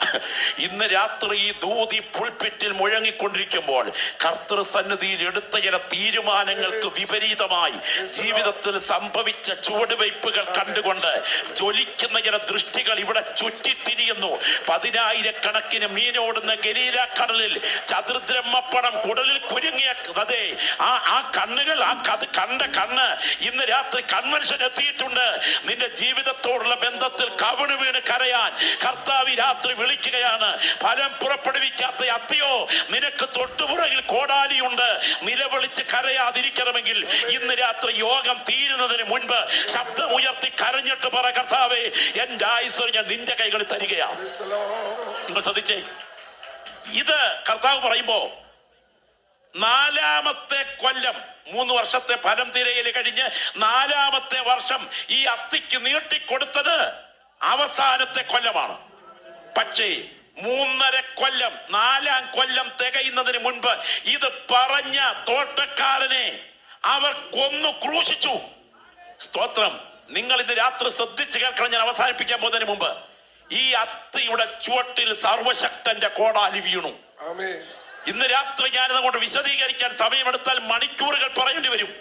സ്തോത്രം. AD 70 ശ്രദ്ധിക്കൂ, ടൈറ്റസിന്റെ സൈന്യം യെരൂശലേമിലേക്ക് വന്നു. 13,56,000 അരിഞ്ഞു വീഴ്ത്തി. 13,56,000. അന്തോണിയ കോട്ട എന്നറിയപ്പെടുന്ന ചരിത്ര പ്രസിദ്ധമായ കോട്ടയ്ക്ക് മുൻപിൽ ജോസഫസ് എന്ന എഴുത്തുകാരനോടൊപ്പം ടൈറ്റസ് സൈന്യ സമേതനായി നിൽക്കുമ്പോൾ ദേവാലയത്തെ ചൂണ്ടിക്കൊണ്ട് പറഞ്ഞു, ഈ ദേവാലയം എന്റെ പിടിച്ചടക്കലിന്റെ സ്മാരകമാക്കി എനിക്ക് നിർത്തണം. പക്ഷേ ഒരു പടയാളി കയ്യിലൊരക്ക് ബന്ധമെടുത്ത് ചുഴറ്റിയെറിഞ്ഞു. അത് മകുടക്കൂടിൽ ചെന്ന് പറന്നു പറ്റി. തീ കത്തുന്നത് കണ്ടുകൊണ്ട് പടയാളികളുടെ മധ്യത്തിൽ ടൈറ്റസ് പറഞ്ഞു, കെടുത്തു തീ, എന്റെ പിടിച്ചടക്കലിന്റെ സ്മാരകമാക്കി അതിനെ നിർത്തണം. സൈന്യങ്ങൾ തീ കെടുത്താൻ ദേവാലയത്തിലേക്ക് ഓടിക്കയറി. സൈന്യത്തിന്റെ മേൽ വിപ്ലവകാരികൾ ചാടി വീണു. നടന്ന യുദ്ധത്തിൽ 5000 പേരുടെ ശിരസറ്റ ജഡങ്ങൾ ദേവാലയത്തിന്റെ നടുത്തളത്തിൽ ഉരുണ്ടു. നിങ്ങൾക്കറിയാമോ, കത്തിത്തീരുന്ന ദേവാലയത്തെ കണ്ടുകൊണ്ട് വസ്ത്രം വലിച്ചു കീറി മുട്ടിന്മേൽ നിന്നുകൊണ്ട് ടൈറ്റസ് പറഞ്ഞ വാക്കിങ്ങനെ, അയ്യോ ദൈവമേ, നശിപ്പിക്കരുതെന്ന് ഞാൻ കൽപ്പന കൊടുത്തു, നശിപ്പിക്കൂ എന്ന് നീ കൽപ്പന കൊടുത്തു. എന്റെ കൽപ്പനയല്ല ജയിച്ചത്, നിന്റെ കൽപ്പനയാ ജയിച്ചത്. ഇന്ന് രാത്രി ഈ വചനം എഴുതി വെച്ചുകൊള്ളുക. ആരൊക്കെ ഇടിക്കരുതെന്ന് പറഞ്ഞാലും എന്റെ ദൈവം ഇടിക്കാൻ കൈ ഉയർത്തിയാൽ പണിയാൻ കഴിവുള്ള ഒരുത്തനും ഇവിടെ ഇല്ല. എന്നാൽ എന്റെ ദൈവം പണിയാൻ കൈ ഉയർത്തിയാൽ ഇടിക്കാൻ കഴിവുള്ള ഒരുത്തനും ഇവിടെ ഇല്ല. ഇതിനകത്ത് ശ്രദ്ധിച്ചേ, ആ വംശത്തിന്റെ ചുവട്ടിൽ കോടാലി വീണ ചരിത്രം. നമ്മുടെ കാലം ചാൻസലർ ഹിറ്റ്ലർ ജോലി തരാം, എൻട്രൻസിൽ പേർ രജിസ്റ്റർ ചെയ്യൂ എന്ന് പറഞ്ഞ് എല്ലാത്തിനെയും അകത്ത് കയറ്റി. നടന്ന സംഭവം. ഒടുവിലത്തെ ആൾ കയറി കഴിഞ്ഞു. മണിക്കൂറുകൾ പിന്നിട്ടപ്പോൾ ആളുകൾ ബാത്റൂം അന്വേഷിച്ചു. ബാത്റൂം കണ്ടു. വാതിൽ തുറന്ന് അകത്ത് കയറി ടാപ്പ് പിടിച്ച് തുറന്നു. അപ്പോഴേക്കും ഒഴുകിയിറങ്ങിയത് വെള്ളമല്ല, ഗ്യാസ് ആയിരുന്നു. അകത്ത് വന്ന ആളുകൾ മുഴുവൻ മരിച്ചു വീണു. മരിച്ചു വീണത് കൂട്ട ഡെഡ് ബോഡികൾ വീണു. അത് കോൺഗർ ബെൽറ്റിലേക്കായിരുന്നു. ആ ബെൽറ്റോടെ നീങ്ങി തയ്യാറാക്കി വെച്ചിരിക്കുന്ന കുട്ടകങ്ങളിലേക്ക് ബോഡി വീണു. ആ കാലിൽ കുത്തിക്കടത്തിയ സൂചിയിലൂടെ ചോരയുറ്റി ചണ്ടി കൂമ്പാരങ്ങളിലേക്ക് വലിച്ചെറിഞ്ഞു. സ്തോത്രം. പച്ചമാംസം കുതുകുത വെള്ളത്തിൽ കുത്തിത്തിളച്ച് ആ മാംസത്തിൽ നിന്ന് വെട്ടിയെടുത്ത നെയ് കൊണ്ട് സോപ്പുണ്ടാക്കി യൂറോപ്യൻ ചന്തകളിൽ വിറ്റു. അവന്റെ രക്തം ഞങ്ങളുടെ മേലും ഞങ്ങളുടെ മക്കളുടെ മേലും വരട്ടെ എന്ന് പറഞ്ഞതിന് കണക്കിനേറ്റുവാങ്ങുകയായിരുന്നു. ആ വംശത്തിന്റെ ചുവട്ടിൽ കോടാലി വീണു. ഈ ദൂതിന്ന് രാത്രി നിങ്ങൾ കേട്ടെഴുന്നേൽക്കുന്നതിന് മുൻപ് ആ കരങ്ങളൊന്ന് ഉയർത്തിപ്പിടിക്കുമോ? ശബ്ദമുയർത്തി വാ തുറന്ന് പറഞ്ഞേ, എന്റെ മേൽ കോടാലി വീഴുന്ന വർഷമായി 2020 മാറരുത് കർത്താവേ എന്ന് പ്രാർത്ഥിക്കുന്ന ദൈവമക്കൾ ശബ്ദമുയരട്ടെ, ശബ്ദമുയരട്ടെ. ഇടത്തും വലത്തും ഇരിക്കുന്നവരെ നോക്കണ്ട, മുൻപിന് പുറകിൽ ഇരിക്കുന്നവരെ നോക്കണ്ട. ദേശമേ, ദൈവത്തിന്റെ ദൂതിന്ന് രാത്രി ഇവിടെ നിങ്ങൾക്കായി മുഴങ്ങുന്ന രാത്രിയാണ്. ഇത് അസാധാരണ ദൈവ സാന്നിധ്യം മൂടി നിൽക്കുന്ന രാത്രി. നിലവിളിച്ച് കരയേണ്ടവർ നിലവിളിച്ച് കരയണ്ട. ഇടനെഞ്ച് പൊട്ടി കരയേണ്ടവർ ഇടനെഞ്ച് പൊട്ടി കരയണ്ട. ചങ്കിടിച്ച് കരയേണ്ടവർ ചങ്കിടിച്ച് കരയണ്ട. ഒരു രാത്രിയായി രാത്രി തീരട്ടെ. ദൈവശക്തി വ്യാപരിക്കുന്ന ഈ രാത്രി എന്റെ മേൽ കോടാലി വരരുത് എന്ന് നിങ്ങൾ ആത്മാർത്ഥമായി പ്രാർത്ഥിക്കണം. ഇനി ഇവരുടെ തലമുറയ്ക്ക് സംഭവിച്ചത് നിങ്ങൾക്കറിയാമോ? വിശന്നു പൊരിഞ്ഞ 2 പടയാളികൾ ദേവാലയത്തിന് മതിൽക്കെട്ടിലൂടെ ഓടി നടക്കുമ്പോൾ മറിയ എന്നൊരു സ്ത്രീ ഇറച്ചി വറക്കുന്നു. അവളെ പിടിച്ചു മാറ്റിയിട്ട് ഇറച്ചി കഴിക്കാൻ പടയാളികൾ ശ്രമിക്കുമ്പോൾ നിലത്ത് വീണ ആ സാധു സ്ത്രീ എഴുന്നേറ്റ് വന്ന് പറഞ്ഞു, കഴിക്കരുത്, ഒരു കാര്യം കണ്ടിട്ട് കഴിച്ചു. അകത്തെ വീടിന്റെ മൂലയിലേക്ക് വിളിച്ചു. ഒരു വലിയ ബക്കറ്റിന്റെ മേൽഭാഗം മാറ്റി കാണിച്ചു. പടയാളികളെ വിറയ്ക്കാൻ തുടങ്ങി. 2.5 വയസ്സ് പ്രായമുള്ളൊരു പിഞ്ചോമനയുടെ ശരീരം ഞെക്കി കൊന്നിട്ട് ശരീരഭാഗം വാർന്നെടുത്ത് പാത്രത്തിൽ വറുക്കുകയായിരുന്നു. അവൾ പറഞ്ഞു, എന്റെ കുഞ്ഞ്, എന്റെ പൊന്നോമന, ഞാൻ പെറ്റു വളർത്തി എന്റെ പൈതൽ. മക്കളെ, ജീവിക്കാൻ നിർവാഹമില്ല, വിശപ്പ് സഹിക്കാൻ വയ്യ, വാ നീ എനിക്ക് ആഹാരമായിരിക്കുന്നു പറഞ്ഞ് ഞാൻ കൊന്നു വറുക്കുകയായിരുന്നു. നിങ്ങൾ ഓർക്കുക, ശത്രു നിന്നെ ഞെരുക്കുന്ന ഞെരുക്കത്തിലും തിരോധനത്തിലും നിന്റെ ദൈവമായ കർത്താവ് നിനക്ക് തരുന്ന പുത്രന്മാരുടെ മാംസം നീ തിന്നുമെന്ന് എഴുതി വെച്ച പ്രവചനം ആ ജാതിയുടെ മേൽ നിവർത്തിക്കപ്പെട്ടപ്പോൾ സർവശക്തന്റെ കോടാലി ആ അത്തിയുടെ ചുവട്ടിൽ പതിഞ്ഞു. ഈ ദൂത് ഇന്ന് രാത്രി ഇവിടെ മുഴങ്ങിക്കൊണ്ടിരിക്കുമ്പോൾ എത്ര ദൈവമക്കൾ കരമുയർത്തി പ്രാർത്ഥിക്കും? ഇന്ന് രാത്രി ഈ മിനിറ്റുകൾക്കുള്ളിൽ യോഗം അവസാനിക്കും. എന്നാൽ എത്ര പേർ കരമുയർത്തി പ്രാർത്ഥിക്കും? എനിക്ക് ഈ രാത്രി ഫലം കായ്ക്കാൻ ഒരുങ്ങണം. വ്യാപരിക്കുന്ന ദൈവ സാന്നിധ്യത്തിന് മുൻപിൽ സമർപ്പിക്കപ്പെടുന്ന വ്യക്തികളുടെ നിലവിളി മാനം മുട്ടെ ഉയരുന്ന രാത്രിയായി രാത്രി തീരട്ടെ. ആയിരിക്കുന്ന ഇരിപ്പിലിരുന്നു കൊണ്ട് എല്ലാവരും ശബ്ദമുയർത്തി കർത്താവിനോട് പറ. അവഗണിക്കുന്ന വ്യക്തികൾ കാണാം, പുറങ്കാൽ കൊണ്ട് ചവിട്ടിയെറിയുന്നവർ കാണാം. എന്നാൽ ഇന്ന് രാത്രി ഈ ദൂത് കേട്ടെടുത്തുകൊണ്ടിരിക്കുമ്പോൾ എന്നെ കഴുകണമേ കർത്താവേ എന്ന് പ്രാർത്ഥിക്കുന്ന എത്ര പേർ രാത്രി ഇവിടെയുണ്ട്? ഈ രാത്രി ദൈവാത്മാവ് പറയുന്നു, മറക്കരുത്, മറക്കരുത്. നിന്റെ മേൽ വ്യാപരിക്കുന്ന ദൈവ സാന്നിധ്യത്താൽ ഒരു നിലവിളിയുടെ കണ്ണുനീർത്തുള്ളികൾ മുത്ത് കണക്കെ കവിൾത്തറന്ന് വിഴങ്ങണം. കർത്താവേ, എന്റെ മേൽ കോടാലി വീഴരുത്. ശ്രദ്ധിച്ചേ. കസാക്കിസ്ഥാനിൽ നിന്നാണെന്ന് അവന്റെ ഓർമ്മ. വെള്ളിയാഴ്ച 7:20 ബോർഡിംഗ് പാസ് വാങ്ങിച്ച് 100ഓളം യാത്രക്കാർ ഫ്ലൈറ്റിനകത്തോട്ട് കയറിയപ്പോൾ 100 സ്വപ്നങ്ങളോടെയാണ് ഈ വെള്ളിയാഴ്ച അവർ യാത്ര ചെയ്തത്. വീട്ടിൽ നിന്ന് മോടെ കല്യാണം ഉറപ്പിച്ചായിരിക്കും, വീടിന് അടിത്തറയിട്ടിട്ടായിരിക്കും, പുതിയ വീട് വാങ്ങിക്കാൻ കോൺട്രാക്ട് എഴുതിയിട്ട് ഞാൻ വന്നിട്ട് പൈസ കൊടുക്കാമെന്ന് പറഞ്ഞിട്ടായിരിക്കും, അപ്പനെയും അമ്മയും വന്നിട്ട് കാണാമെന്ന് പറഞ്ഞിട്ടായിരിക്കും. എന്തായാലും ഒരു കാര്യം ഉറപ്പാ, 2020 കാണുമെന്ന ഉറപ്പോടാ ഫ്ലൈറ്റ് കയറിയത്. പക്ഷേ 1 മണിക്കൂറിനുള്ളിൽ 100 പേര് കത്തിച്ചാമ്പലായി. അവർ 2020 കണ്ടില്ല കേട്ടോ. നമുക്ക് ആർക്കും പറയാൻ ഒക്കില്ല നമ്മൾ 2020 കാണുമെന്ന്. എന്റെ ദൈവകൃപ പകർന്നെങ്കിലേ 2020 കാണൂ. ശ്രദ്ധിച്ചേ. 1984 ഡിസംബർ മാസം 1-ാം തീയതി രാത്രിയിൽ ഭോപ്പാലിലെ നമ്മെ പോലെയുള്ള സാധാരണപ്പെട്ടവർ ഗാഠമായി ഉറക്കത്തിലോട്ട് കയറിയപ്പോൾ വിചാരിച്ചു ഡിസംബർ 31 ഞങ്ങൾ കാണുമെന്ന്. പക്ഷേ യൂണിയൻ കാർബൈഡ് വാതക ചോർച്ചയിൽ 17,000 ശവശരീരങ്ങൾ ഭോപ്പാലിൽ വീണപ്പോൾ വിചാരിച്ചില്ല ഈ കൂട്ടം മുഴുവൻ ഇവിടെ തീരുകയാണെന്ന്. സ്തോത്രം. 2004 ഡിസംബർ 25 ക്രിസ്തുമസ് കഴിഞ്ഞ രാത്രി ഇറാനിലെ ജനങ്ങൾ വിചാരിച്ചു അടുത്ത ദിവസം ഞങ്ങൾ കാണുമെന്ന്. പക്ഷേ ആ രാത്രി ഉയർന്ന ഒരു ഭൂകമ്പം ആ മണ്ണിനെ നടുക്കി ആ ജനതയെ വിഴുങ്ങി. ദൈവമക്കൾ ഇന്ന് രാത്രി ഓർക്കണം. സ്തോത്രം. ഹല്ലേലൂയ. ആ സുനാമി എന്ന മഹാദുരന്തം ഒരു ട്രെയിനിന്റെ ഇരമ്പലിനേക്കാൾ ഭയങ്കരത്വത്തോടുകൂടെ ഒരു ഡിസംബർ മാസത്തിൽ ഇന്തോനേഷ്യക്ക് സമീപം 9.4% ഉയർത്തുന്ന അത്യുഗ്രമായ തീവ്രതയോടുകൂടെ കടൽ ഭൂകമ്പം തെങ്ങിനേക്കാട്ടിൽ ഉയരത്തിൽ ഇരമ്പി കയറിയപ്പോൾ 2,30,000 പേർ ഈ മണ്ണിനോട് വിട പറഞ്ഞപ്പോൾ അവർ ഓർത്തില്ല അടുത്ത വർഷത്തിന്റെ ആദ്യത്തെ ദിവസം ഞങ്ങൾ കാണത്തില്ലെന്ന്. ഇവിടെ ഇരിക്കുന്ന ദൈവമക്കൾ തിരിച്ചറിയണം, നാം ആരും നൂറ്റാണ്ടുകൾ നിൽക്കുന്ന കരിവേലകമല്ല. എന്റെ ദൈവത്തിന്റെ കോടാലി ഉയർന്നാൽ പിടിച്ചു നിൽക്കാൻ കഴിവുള്ള ഒരുത്തരും ഇവിടെ ഇല്ല. ഈ രാത്രി ഇവിടെ ഇരിക്കുന്ന ദൈവമക്കൾ എത്ര പേർ കരമുയർത്തി പറയും, എന്റെ ദൈവമേ എന്റെ മേൽ കോടാലി വീഴരുത്. കരമൊന്ന് ഉയർത്തിപ്പിടിച്ചേ, കരമൊന്ന് ഉയർത്തിപ്പിടിച്ചേ, ശബ്ദം ഉയർത്തി വായി തുറന്ന് പ്രാർത്ഥിച്ചു തുടങ്ങിക്കേ. ഞങ്ങൾ ഈ സുവിശേഷ യോഗം വെച്ചത് മിച്ചപ്പണം ചിലവഴിക്കാനല്ല കേട്ടോ. പണത്തിന്റെ തള്ളിക്കയറ്റത്തിലല്ല ഈ കർത്തൃദാസൻ ഈ അധ്വാനമൊക്കെ ചെയ്തത്. ഈ കണ്ണുനീരിന്റെ ഉദ്ദേശം ഇത്രയേ ഉള്ളൂ, ആത്മാക്കൾ വിടുവിക്കപ്പെടണം. ഇന്ന് രാത്രി ഞാൻ വിശ്വസിക്കുന്നു ആത്മാക്കളുടെ വിടുതൽ സംഭവിക്കുന്ന രാത്രിയായി രാത്രി.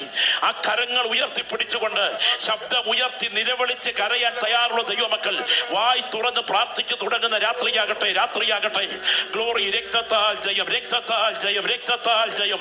ദൈവശക്തി ഇവിടെ വ്യാപരിച്ചു കൊണ്ടിരിക്കുന്ന രാത്രിയാണ്. ചില വ്യക്തികളോട് ദൈവത്തിന് ആ തോളിൽ തട്ടി ദൂത് പറയുകയാണ്, നീ ഇന്ന് രാത്രി തിരുവഴുത്തുകളെ പുറങ്കാൽ കൊണ്ട് ചവിട്ടി എറിയരുത്. നീ ഇന്ന് രാത്രി വചനത്തെ അവഗണിക്കരുത്. നീ ഇന്ന് രാത്രി ഇടപെടുന്ന ദൈവശബ്ദത്തെ പുറങ്കാൽ കൊണ്ട് ചവിട്ടി എറിയരുത്. ആ ഇരിക്കുന്ന ഇരിപ്പിൽ 2 കൈകളും ഉയർത്തി പിടിച്ചുകൊണ്ട് ഈ ദൂതിന് മുൻപിൽ കരയാൻ തയ്യാറുണ്ടെങ്കിൽ എനിക്ക് കോടാലിയല്ല വേണ്ടത്, എനിക്ക് അനുഗ്രഹത്തിന്റെ അത് ചുവട് കിളച്ചു വളമിടുന്ന അനുഭവങ്ങൾ ഏറ്റുവാങ്ങണം.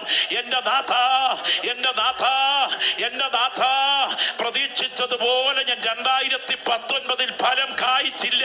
ഈ രാത്രി എന്നെ കഴുകണമേ എന്ന് പ്രാർത്ഥിക്കുന്ന ദൈവമക്കൾ ശബ്ദം ഉയർത്തി ഒരപ്പന്റെ മുൻപിൽ കുഞ്ഞ് നിൽക്കുന്നത് പോലെ 2 കൈകളും ഉയർത്തി പ്രാർത്ഥിച്ചു തുടങ്ങിക്കാട്ടെ.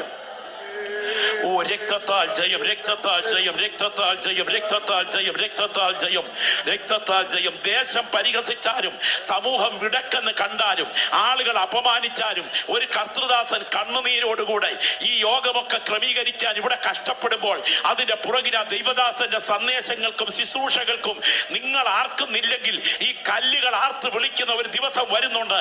ഇത് ഞങ്ങൾ കേട്ടില്ലെന്ന് ആരെങ്കിലും പറഞ്ഞാൽ ഈ നാട് കേട്ടെന്ന് ഒരു ദിവസം ന്യായവിധി ദിവസം എന്റെ ദൈവം പറയിപ്പിക്കുന്ന ദിവസം വരുന്നു. അങ്ങനെയാണെങ്കിൽ ഈ രാത്രി സാധാരണ രാത്രിയല്ല, ഇത് ചില വ്യക്തികളുടെ അനുതാപത്തിന്റെ രാത്രിയാണ്. നിന്റെ മേൽ മുഖം വെച്ചു ബന്ധിച്ച് നിന്നെ നിത്യ നരകത്തിലേക്ക് വലിച്ചിഴയ്ക്കാൻ വാദിക്കുന്ന ചില ശക്തികളുടെ ബന്ധനത്തെ ഈ രാത്രി സ്വർഗം വെട്ടിമാറ്റിയിട്ട് നിന്നെ സ്വതന്ത്രമാക്കാൻ ഒരു അഭിഷേകത്തിന്റെ ഒഴുക്ക് നിന്റെ സിരകളുടെ മേൽ പകരുന്ന രാത്രിയാണ്. നിയോഗം പ്രാപിച്ച ദൈവമക്കൾ ആത്മാവിൽ പ്രാർത്ഥിച്ചു തുടങ്ങിക്കാട്ടെ. ഓ രക്തത്താൽ ജയം. ശബ്ദമുയരട്ടെ, ശബ്ദമുയരട്ടെ. ഓരോ വായിൽ നിന്ന് പ്രാർത്ഥനയുടെ ശബ്ദമുയരട്ടെ, ഓരോ നാവിൽ നിന്ന് പ്രാർത്ഥനയുടെ ശബ്ദമുയരട്ടെ, ശബ്ദമുയരട്ടെ. ഈ രാത്രി എന്നെ കഴുകണമേ കർത്താവേ, എന്നെ കഴുകണമേ, എന്നെ കഴുകണമേ എന്ന് 200 മൈൽ ചുറ്റളവിൽ അഗ്നിസർപ്പത്തിന്റെ കടിയേറ്റ് വീഴുന്ന യഹൂദൻ അവന്റെ മുറിവിൽ തപ്പിപ്പിടിച്ചുകൊണ്ട് ദൂരെ ഉയർന്നു നിൽക്കുന്ന പിച്ചള സർപ്പത്തിലേക്ക് കണ്ണുയർത്തുമ്പോൾ അവന്റെ നോട്ടത്തിലൂടെ ദൈവശക്തി അവന്റെ സിരകളിൽ വ്യാപരിച്ച് അവന്റെ രക്തധമനികളിൽ ഒഴുകുന്ന ആ പ്രത്യേക അത് അഗ്നിസർപ്പത്തിന്റെ വിഷത്തെ റദ്ദാക്കിക്കൊണ്ട് വിടുതൽ അവന് വ്യാപരിക്കുന്നത് യാഥാർത്ഥ്യമാണെങ്കിൽ ഇന്ന് രാത്രി കൺവെൻഷൻ ഗ്രൗണ്ടിൽ ഇരുന്ന് നിങ്ങൾ കാൽവറിയിലേക്ക് കണ്ണുകൾ ഉയർത്തിയാൽ നിങ്ങളുടെ രക്തധമനികൾ ഒഴുകുന്ന പഴയ പാമ്പിന്റെ വിഷത്തെ സ്വർഗം ഇന്ന് രാത്രി അഴിച്ചു മാറ്റി നിങ്ങൾ നിത്യജീവനും രോഗശാന്തിയും പകരാൻ ആ കരം ഈ രാത്രി ചലിക്കുകയാണ്. നിങ്ങൾക്ക് വേണ്ടി പിതൃസന്നിധിയിൽ മധ്യസ്ഥത അണയ്ക്കുന്ന ആ കരം ആത്മാവിൽ കാണുക. എല്ലാ പ്രിയപ്പെട്ടവരും ഒരു നിമിഷം കർത്തൃസ്ഥലം എഴുന്നേറ്റാട്ടെ. കർത്തൃസ്ഥലം എഴുന്നേറ്റാട്ടെ. രണ്ട് കരങ്ങൾ കർത്താവെങ്കിലേക്ക് ഒന്ന് ഉയർത്തിപ്പിടിച്ച്, കരമൊന്ന് ഉയർത്തിപ്പിടിച്ച്. ഇടത്തും വലത്തും ഇരിക്കുന്നവരെ നിൽക്കുന്നവരെ മറക്കുക. ആ രണ്ട് കരങ്ങളും എത്രത്തോളം ഉയർത്താമോ അത്രത്തോളം ഉയർത്തുക. ശബ്ദമുയർത്തി വായി തുറന്ന് പ്രാർത്ഥിച്ചാട്ടെ. ശബ്ദമുയർത്തി വായി തുറന്ന് പ്രാർത്ഥിച്ചാട്ടെ. ഇന്ന് രാത്രി നിൽക്കുന്നത് മനുഷ്യന്റെ മുൻപിലല്ല, മഹാദൈവത്തിന്റെ മുൻപിലാണെന്ന ചിന്തയോടെ ആ രണ്ട് കൈകളും ഉയർത്തിപ്പിടിച്ച് ശബ്ദമുയർത്തി പ്രാർത്ഥിച്ചേ. ആ രണ്ട് കൈകളും ഉയർത്തിപ്പിടിച്ചിരിക്കുമ്പോ ഞാനൊരു അനുഭവം പറയാം, ശ്രദ്ധിക്കണേ. ഞാനൊരു പ്രാർത്ഥന, നിങ്ങൾ ശ്രദ്ധിക്കാം, ഒരു മിനിറ്റ് കണ്ണു തുറക്കുക. ഞാനൊരു പ്രാർത്ഥനാ യോഗത്തിന് പോകുകയായിരുന്നു. ആ യോഗത്തിൽ മുകളിലെ ഒരു വീട്ടിലാണ് യോഗം നടക്കുന്നത്. താഴെ നിന്ന് ഞാൻ മുകളിലോട്ട് കയറി ചെല്ലുകയാണ്. തൊട്ട് താഴ്വശത്ത് ഒരു കിണറ്, പണി പൂർത്തിയാക്കിയ ഒരു വലിയ കിണറാണ്. മുകളിലോട്ട് കെട്ടിയിട്ടില്ല, അതിന് ചുറ്റുവട്ടം കെട്ടിയിട്ടേ ഉള്ളൂ. ഞാൻ അറിയാതെ സ്റ്റെപ്പാണെന്ന് വിചാരിച്ച് ആ കിണറിന്റെ ആ ചുറ്റുവട്ടത്തിലേക്ക് കാല് വെച്ചു. അടുത്ത കാല് കുഴിക്കകത്തേക്ക്, കിണറിനകത്തേക്ക്, ഏതാണ്ട് നിരവധി അടി താഴ്ചയുള്ള കിണറിനകത്തേക്ക്, പൊട്ടിച്ച പാറക്കല്ലുകൾ കിടക്കുന്ന കിണറിനകത്തേക്ക് വെക്കാൻ രണ്ടാം കാൽ ഉയർത്തുന്ന സമയം ഒരാൾ ഓടി വന്നെന്റെ കൈക്ക് പിടിച്ചു, വലിച്ചെന്നെ മാറ്റി. അല്ലായിരുന്നെങ്കിൽ എന്റെ കഥ അതോടെ കഴിഞ്ഞേനെ. ഞാൻ എന്തിനാ ഈ സംഭവം പറഞ്ഞെന്നറിയാമോ? 2019 നിന്റെ ജീവൻ മരണത്തിലേക്ക് എടുത്തു വെക്കാമായിരുന്ന നിരവധി സംഭവങ്ങളെ പിടിച്ചു മാറ്റിയ ദൈവത്തിന്റെ കരം നീ അനുഭവിച്ചറിഞ്ഞത് കൊണ്ടാ ഈ രാത്രി ഈ ദൂതന് മുമ്പിൽ ഇരിക്കുന്നത് കേട്ടോ. കോടാലി വന്നതാണ് പലപ്പോഴും ചുവട്ടിലേക്ക്, എന്നാൽ ഒരു കൈ അതിനെ തടഞ്ഞു. ഓ, ഈ ദൂതിന്ന് രാത്രി ചിലർക്ക് നേരെ വരികയാ, ഒരു കൈ അതിനെ തടഞ്ഞു. അതാണ് താതൻ സന്നിധിയിൽ പേർക്കു സദാ പക്ഷപാതം ചെയ്യുന്ന ജീവനാഥന്റെ കരം. ആ രണ്ട് കൈകളും ഉയർത്തിപ്പിടിച്ചുകൊണ്ട് ശബ്ദമുയർത്തി ക്രൂശിലേക്കൊന്ന് നോക്കിക്കൊണ്ട് നന്ദി കർത്താവേ എന്നൊന്ന് പറഞ്ഞേ. വാ തുറന്ന് പറഞ്ഞേ, വാ തുറന്ന് പറഞ്ഞേ. നിന്റെ ജീവന് നേരെ വന്ന പല അനർത്ഥങ്ങളെയും 2019 ഒഴിവാക്കി വിട്ട ദൈവത്തിന്റെ കരം തിരിച്ചറിയുന്നെങ്കിൽ ആ കരം ഉയർത്തിപ്പിടിച്ചുകൊണ്ട് നന്ദി കർത്താവേ എന്നൊന്ന് പറഞ്ഞേ. ഒരു പാട്ടിന്റെ ചരണം ആ കരം ഉയർത്തിക്കൊണ്ടൊന്ന് ചേർന്ന് പാടണം. താതൻ സന്നിധിയിൽ പേർക്കു സദാ പക്ഷപാതം ചെയ്യുന്ന മമ ജീവനാഥ. നമുക്ക് ആ കരം ഉയർത്തിപ്പിടിച്ചുകൊണ്ട് എത്രത്തോളം ശബ്ദം ഉയർത്തി പാടാമോ അത്രത്തോളം ശബ്ദം ഉയർത്തി നമുക്കൊന്ന് ചേർന്ന് പാടാം.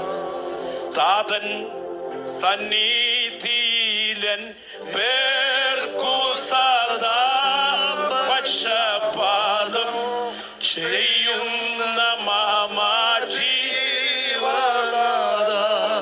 പക്ഷപാതം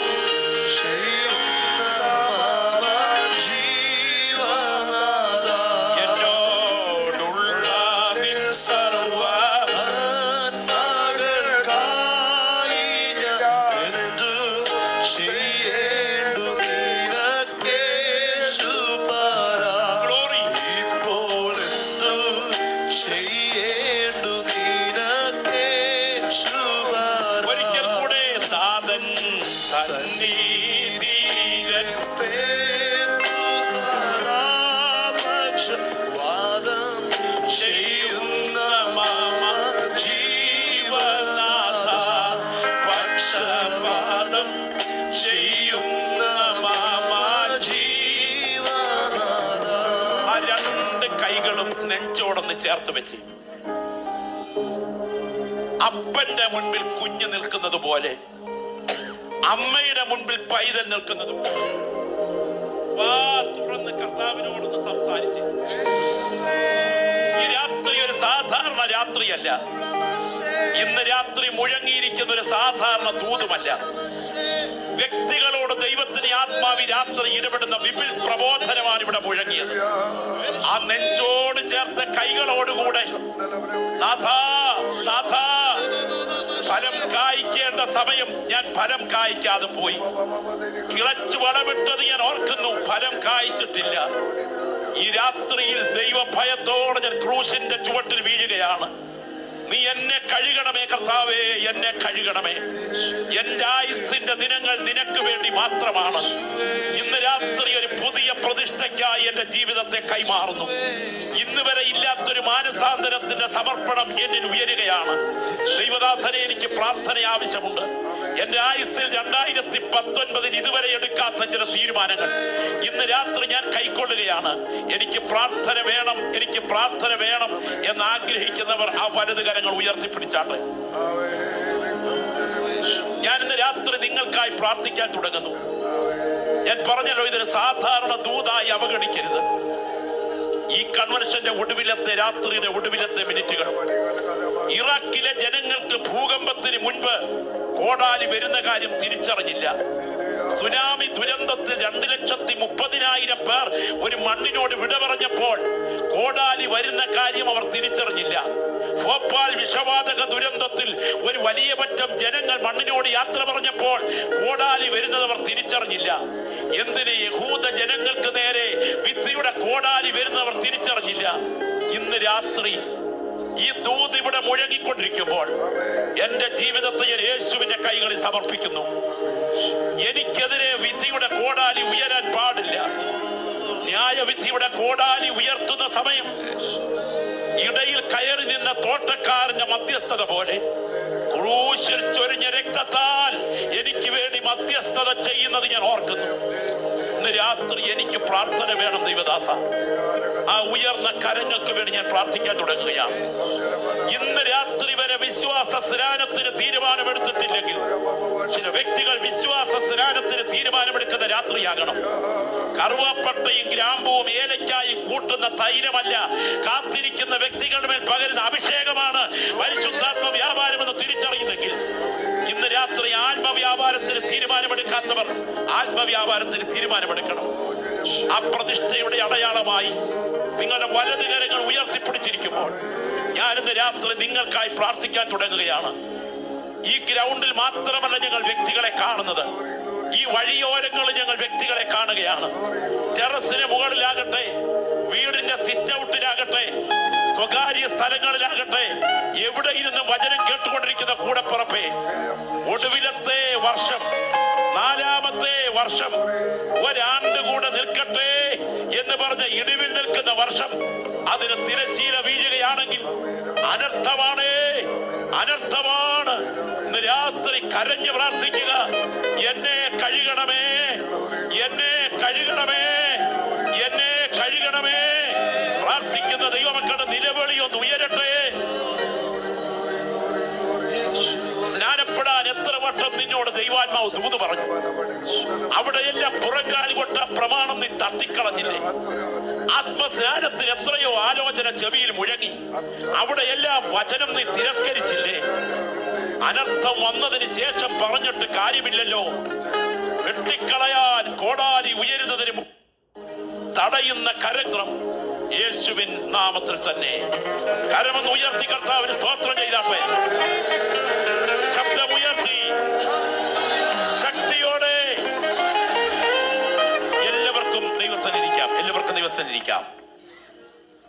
ഈ അനുഗ്രഹീതനായ കർത്തൃദാസൻ ത്യാഗപൂർവമായി നടത്തുന്ന ഈ യോഗത്തിന്റെ അധ്വാനങ്ങൾക്ക് നടുവിൽ, ക്രമീകരിച്ച യോഗത്തിന്റെ ഒടുവിലത്തെ രാത്രി, പരിശുദ്ധാത്മാവ് സദസ്സിനോടും ദേശത്തോടും ഇടുന്ന ദൈവാലോചനയെ പുറങ്കാൽ കൊണ്ട് ചവിട്ടിയെറിയരുതേ കൂടെ പറപ്പേ. കോടാലിയുടെ വരവ് ഭയാനകമാണ്. പക്ഷേ ഇടിവിൽ നിൽക്കുന്ന ഒരു ഇടയൻ മധ്യസ്ഥനുള്ളത് കൊണ്ട് കോടാലിയെ തടഞ്ഞു നിർത്തിയിരിക്കുന്നു. എന്റെ മേൽ വരാൻ തുടങ്ങുന്ന ചില അനർത്ഥങ്ങളെ തടഞ്ഞത് എന്റെ മിടുക്കല്ല, എന്റെ മധ്യസ്ഥന്റെ കരുത്താണെങ്കിൽ കാൽവറിയിൽ ചൊരിഞ്ഞ നിയമരക്തത്താൽ നിന്റെ മേൽ വരുന്ന ന്യായവിധി തടഞ്ഞു നിറപ്പെട്ടിരിക്കുന്നു. ഫലം കായ്ക്കാൻ തയ്യാറാകുക. നീട്ടിത്തന്ന 1 വർഷത്തിന് തിരശീല വീഴുന്നു. ആത്മപരിശോധനയോടെ ഭവനങ്ങളിലേക്ക് മടങ്ങൂ. സന്ദേശത്തിന് അവസരമൊരുക്കിയ കർത്തൃദാസന് വന്ദനമറിയിച്ച് എന്റെ വാക്കുകൾ ഉപസംഹരിക്കുന്നു. ദൈവം നിങ്ങളെ അനുഗ്രഹിക്കട്ടെ.